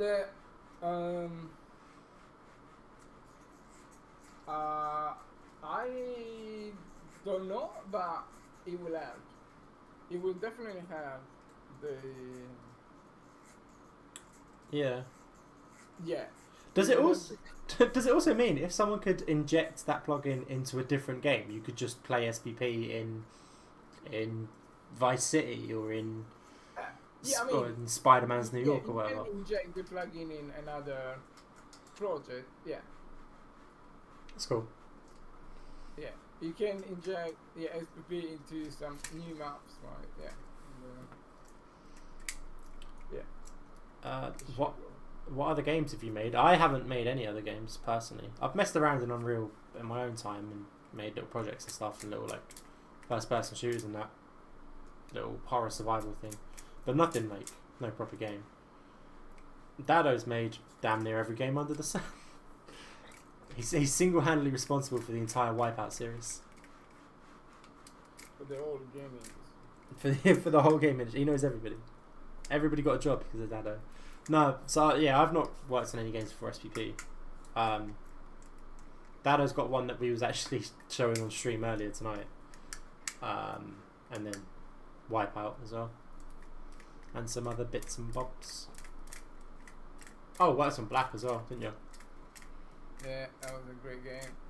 I still can't believe I never played Black. It was a really good game that wasn't like, for the most part it was almost unnoticed, but it came out a bit at the end of the PlayStation 2 era. But if you still look like if you look at that game now, you say, wow. I mean, it was on my radar. I just, for some reason, I never got round to actually playing it, but it was on my radar. Very good. I think like the best game, probably like technically, it was Burnout Paradise. That was a Paradise was a sick game. Very hard game to make. Yo, Paradise was a sick game. Yeah, that was one of the hardest games. It took about 3 years and 2 or 3 complete rewrites. That was the best Burnout out of all of them. Yeah, I think so. I think it was just the combination of, because we did 4 Burnouts before that, and that was really, yeah, everything we knew about and the team was mostly the same team that started. So yeah, it was. I think that was a really good game. And then after that, I think I lost interest because they started doing the Need for Speed series, and then it was never like, it was just making games on spreadsheets. It's like that is where I left. Fair. It's like it's just, it just became a job. Yeah, the passion sort of died out of it.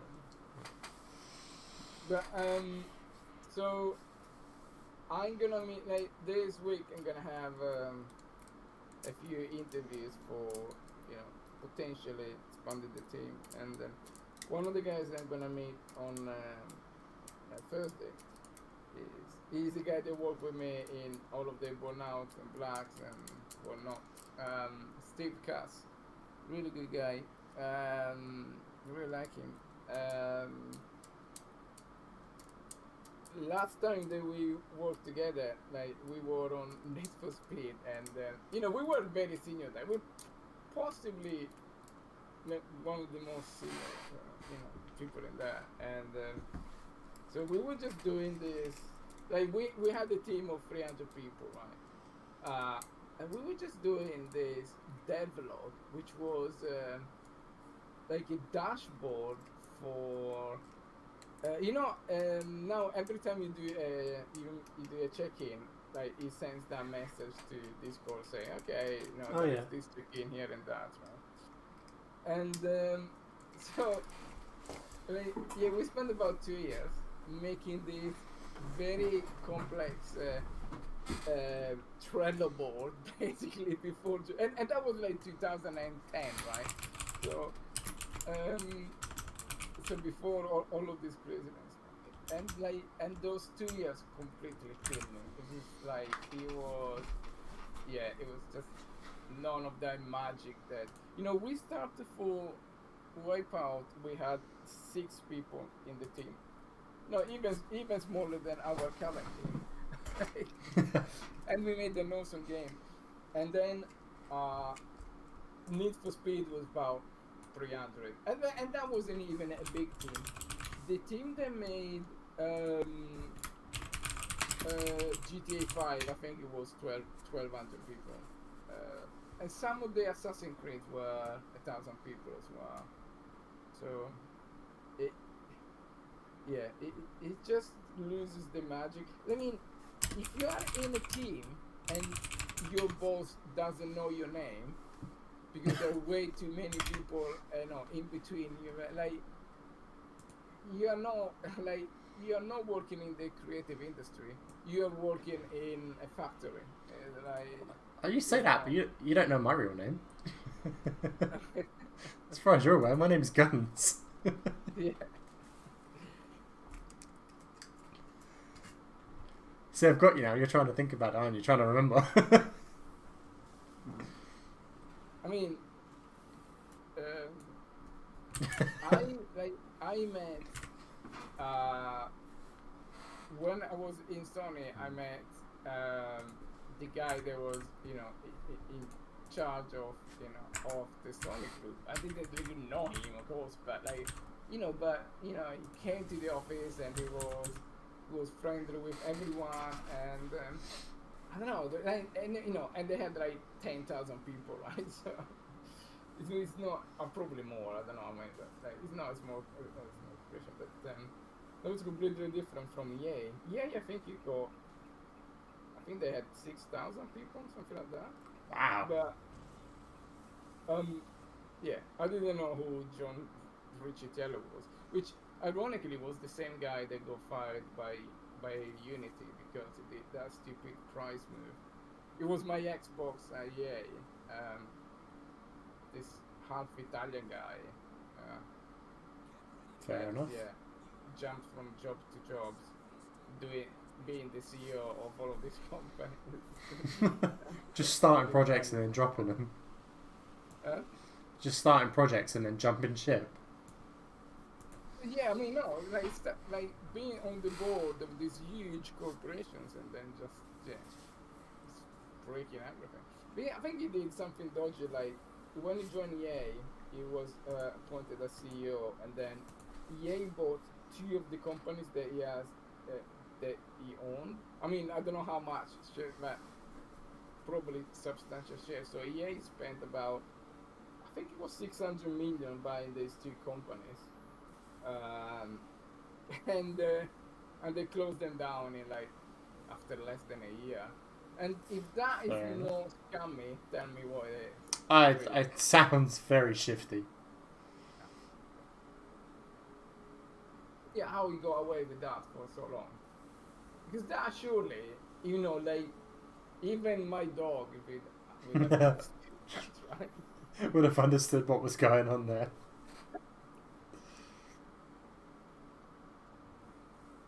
So actually, I've got a level design question about Burnout, because I'm just watching footage of Paradise now. Yeah. So I'm assuming the game was made with the idea of driving fast in mind. So are you taking like a city, how it would normally be scaled for real life, and then like stretching all of the roads to accommodate fast speed? Yeah. So if you was to just drive around like Paradise City at a normal speed, you'd never get anywhere. because the roads are too long. Yeah, I mean, there were. I mean, that was. No, that was for Need for Speed actually. But yeah, but the example is still the same. So we're doing this Need for Speed, and they were making these roads, right? There's were like such a long roads, right? And they were mostly straight, right? So we have this course in one of the Need for Speed in which basically we have like the first game mode that we did that was time trial because it was the easy one, right? So the problem with that it was that we had like the longs were so long and so almost straight, right? They had corners, but very very wide corners, right? So basically, I could go full throttle for the whole time, and it's just like so. My time was exactly the same as anybody else's time because you just press accelerate. There was no skill. Time, right? Yeah, there was no skill and timing involved. Yeah. So, I think back in the day, well, not back in the day, but like there is always the tendency that mostly because physics is really hard to do, right? But there is always the tendency of making things huge in video games. I don't know if you ever noticed, but the roads in video games, they are always absolutely massive, right? There are like 8 lanes, whatever. Yeah, scales are always weird in games. Yeah. And that is one. I know. Like, for the most part, we are still, we are seeing this in our game, right? If we take the IMAX parkour sport 1-to-1, which we have, right? Mm-hmm. And we place it in the game, it's basically impossible to play because real life is too, all of the intricacies of the movements is too small. It's too tight. You can't. Yeah. And even I mean, because technically with like the mocap and that, you could record the animations at that tightness, but you could never control it as a player. But you cannot play. Yeah. Yeah, you'd be fucked. So, the thing that I didn't really like about the process of game designer is just you basically make everything extra huge in video games. Even the game that you show us, the Rooftop and Alice, it's like, yeah, sure, it's just like, it looks like it plays well because everything is freaking 100 meters apart. I mean, yeah, you allow time for the cinematic drops and allow time for the players to line up and yeah. Yeah, I think there is untapped award of having a gameplay that works well with real life scaled assets. Like if we were to go to the London Eye, I mean actually the London Eye is 1-to-1 in real life, right? But that is because it's a huge structure, right? But even with that huge structure, in real life, it's a very massive Ferry wheel, right? Yeah. And that's just a little bit on the small side in the video game world, right? You don't see much of it. You may say, yeah, sure, it's a thing, because it's like you lose a lot of sense of dimensions, space in video game. Everything looks, you do a 100-meter jump, and you say, so what? I mean, if you put in the video game the Callum jump from Hong Kong, which I think is one of the most insane thing any human being ever done in history. In a video game, it's nothing. Yeah, it's nothing. Although, and that was what I'm struggling with. I just want to convey that sense of like, no, that is the most awesome thing ever. How can you be nothing in a video game? Yeah, potentially part of the problem is playing third person though as well. Yeah. Like one, because the camera angle and the distance, it's a bit difficult for you to get a sense of scale and challenge in that. But there's something inherently disconnecting when you make it third person. Regardless of how realistic the game is or how realistic the world is, the animations, controls, whatever, it's still not you. You're still witnessing it happen rather than actually doing it. Yeah. Whereas potentially if you make it like a first person, but then you've got other problems with it as well. Yeah. In that, like, you can't do a first person in game that has a field of view as wide as the human eye is, which means you can never see enough to play a game at this speed, because you'd never be able to process what you're seeing because you're not seeing enough to get there. Yeah. I mean, first person did work beautifully in VR. In VR had a locomotion system that works, but it doesn't. So. Yeah.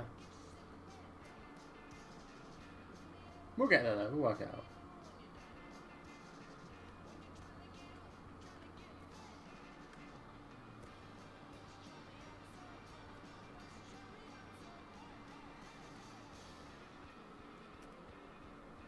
What the?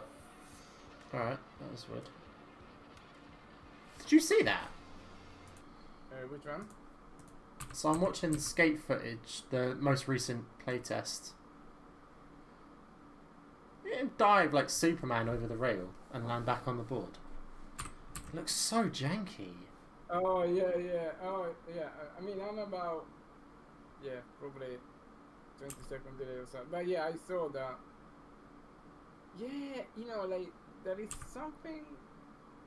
There is something that I don't understand about this. Right?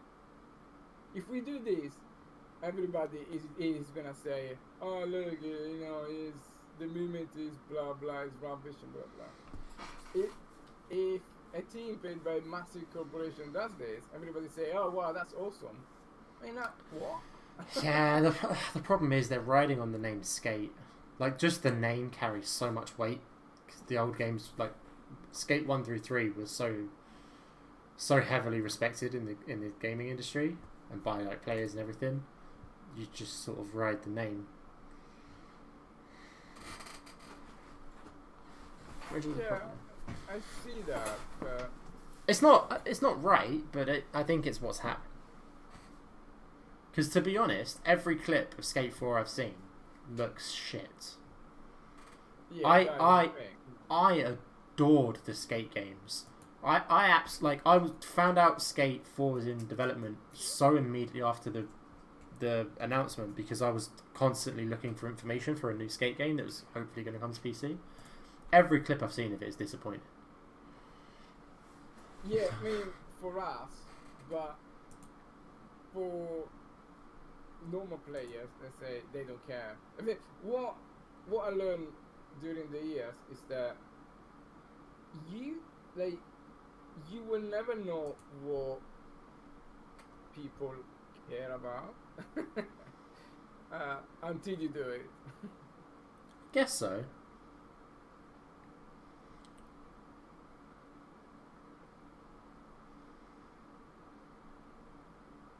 Because there was also like a very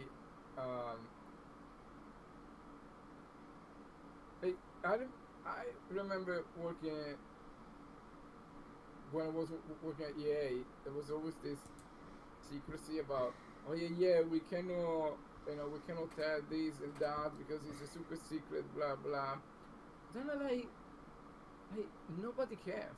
This is like literally nobody cares about how many levels you have in Burnout. It's just like you're not gonna sell 2 million copies less if somebody say, oh yeah, there are 5 levels. It's like Yeah. that is an information that does not hold any value to anybody in the world. But for some reason, the corporation are always very caged about, revealing stuff, and I think that is bad because you will never know what people really care about. I think like Skate 4, I think credit to them because they are doing the thing that everybody should do, like we do, right? It's just show people, just make the game and show people. Why do they want to have everything under wrap until launch? You know, we are not Rockstar, right? We just need to, you know, we need to get there. Yeah, so why not garner interest whilst you're doing it? But yeah. What is this game? Oh, did you never play? This is Mark Echo's Getting Up, Contents Under Pressure. So on the face of it, it's just a graffiti game. You travel around the city doing graffiti and stuff, and it becomes so it's a dystopian future, and basically you become a rebel fighter essentially. I heard of it. It's absolutely amazing game. I love this game so much. I remember when I was younger, I used to buy like PS2 magazines, and they'd have the demo disc on them, and this was on one of the demo discs, and I played the fuck out of the demo, and then I finally found it on, I think, Steam, and the port's not great. It doesn't play super well, but it's still so fun. Is this PlayStation 2? No. Yeah. Yeah, I believe so. 2006. But it was it's a really fun game.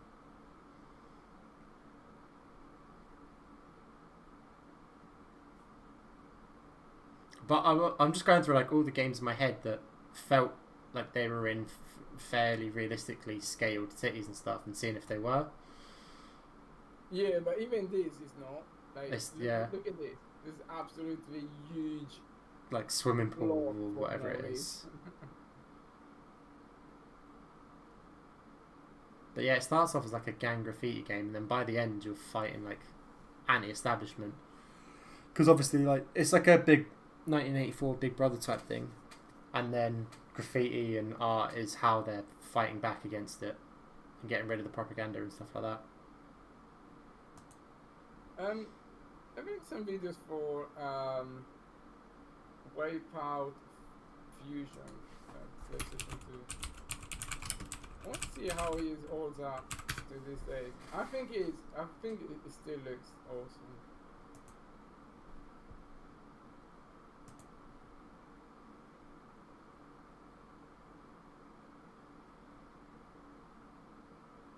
Did I used to play this? I feel like I used to play this. Okay, this is, yeah, I see, the thing is, right, I remember every track. I did that waterfall. I remember every track and every corner of this game. Really? Yeah. Wow. I won the developer competition as well. I got a picture. Nice. Yeah, I think like, you see, like, I see this game, right, and I think it looks very good. I see other games and I think, oh shit, they look awful. Like, there is unknown entity which like, you just need to have all the things in places, and this is even not one of the best levels, right? There are some other levels which are like absolutely incredible. And, like, even this, right? It's like. Was that this was 2001, right? This was more than 20 years ago. Come on. I mean, I would play this. I would play this game today. Oh, I would play this game today. But nothing to do with the graphics. I mean, the graphics are fine. They hold up, but they're old. But it looks fun. Like, it looks like a fun game. Yeah, exactly. Yeah. Which there. To be fair, there's been a bit of a culture in games for the last 10 years maybe, of caring more about what the game visually looks like than plays like. Yeah. And they'll just copy and paste gameplay mechanics and stuff, and then just upgrade the graphics and think it's a new game, which is frustrating, but that's why games like this hold up so well, because they look fun to play. And it's why, like, when you look at the Assassin's Creed series, for example, it's why Mirage, the new one, got so much hype was because it looked like they were going back to the old style of gameplay, which everybody loved. And they ended up killing it in sections, but that's by the by.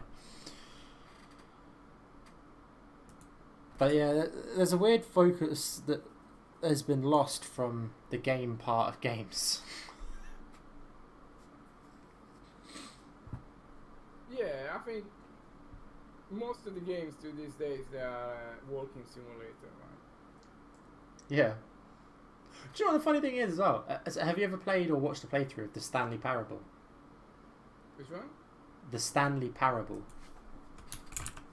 No. So that is just a walking simulator. It's just a story that plays out whilst you're walking through an office. It's such a fucking good game. Yeah. Because the thing, like, there's no actual mechanics. You just walk, but there's just a constant narrator going over the top. It's funny. It's interesting. It's thought provoking. The graphics aren't amazing, but it doesn't try to be. Yeah, I mean, yeah, I can see that. Yeah. His emotions have been manipulated to accept him blindly. It's almost like a narrator out of Hitchhiker's Guide to the Galaxy. Is narrating all of what you're playing. Yeah. Yeah. Like, It looks like a little bit like Portal without the portal. kind of. There's a section. Stanley, please don't This is push the button again. this is a good section as well. So you walk into a room and there's a fast forward button and the narrator's talking and it's a really long and it's supposed to be. It runs for like 4 or 5 minutes or whatever. Or you can press the skip button and you skip him. And he's like, all right, cool. Skip button works. Anyway, let's carry on with the game. And if you press it again, it skips more time. And every time you do it, it skips a larger chunk of time. And eventually you're skipping like thousands of years. And the building starts to crumble around you every time you press the skip button. Oh yeah. But it's just it's a really cool. It's an amazing game. It's purely just a narrative though. So you can actually have when did this come out? 2013. Okay. But yeah, so you can actually have walking simulators that are fun. Yeah, yeah. I mean, a But then- rating 9 out of 10. It's, you know. But see, I think it's one of those where like it's based on it has a unique idea. It's got a unique concept. No other game's done it, and it just ran with it, 100%. It didn't try to pander to anything. It didn't try to be like all the other games. Yeah. It didn't try to hit the AAA market. It just, this is what the game is. If you like it, you like it, and people loved it. Yeah, I think there are some outliers like that, Among Us, for example. You know, like there are probably a billion of those games, but you know, for some reason that came out. You know. That was just, I think Among Us blew up because of just luck with timing. It started popping up on social feeds and becoming noticed about the same time COVID kicked in and everyone was at home. Yeah. And then it just, I don't know if they leveraged it, if they saw lockdown starting and was like, quick, pump out PR stuff, get this game picked up because it's going to be perfect timing. But yeah, it was they got quite lucky with timing. Yeah. Right, I'm gonna end this stream and go to bed because the migration's taking forever and I'm so tired. Yeah. So thank you for joining us, stream. Enjoy the rest of your evening, days, whatever part of the world you're in. Peace.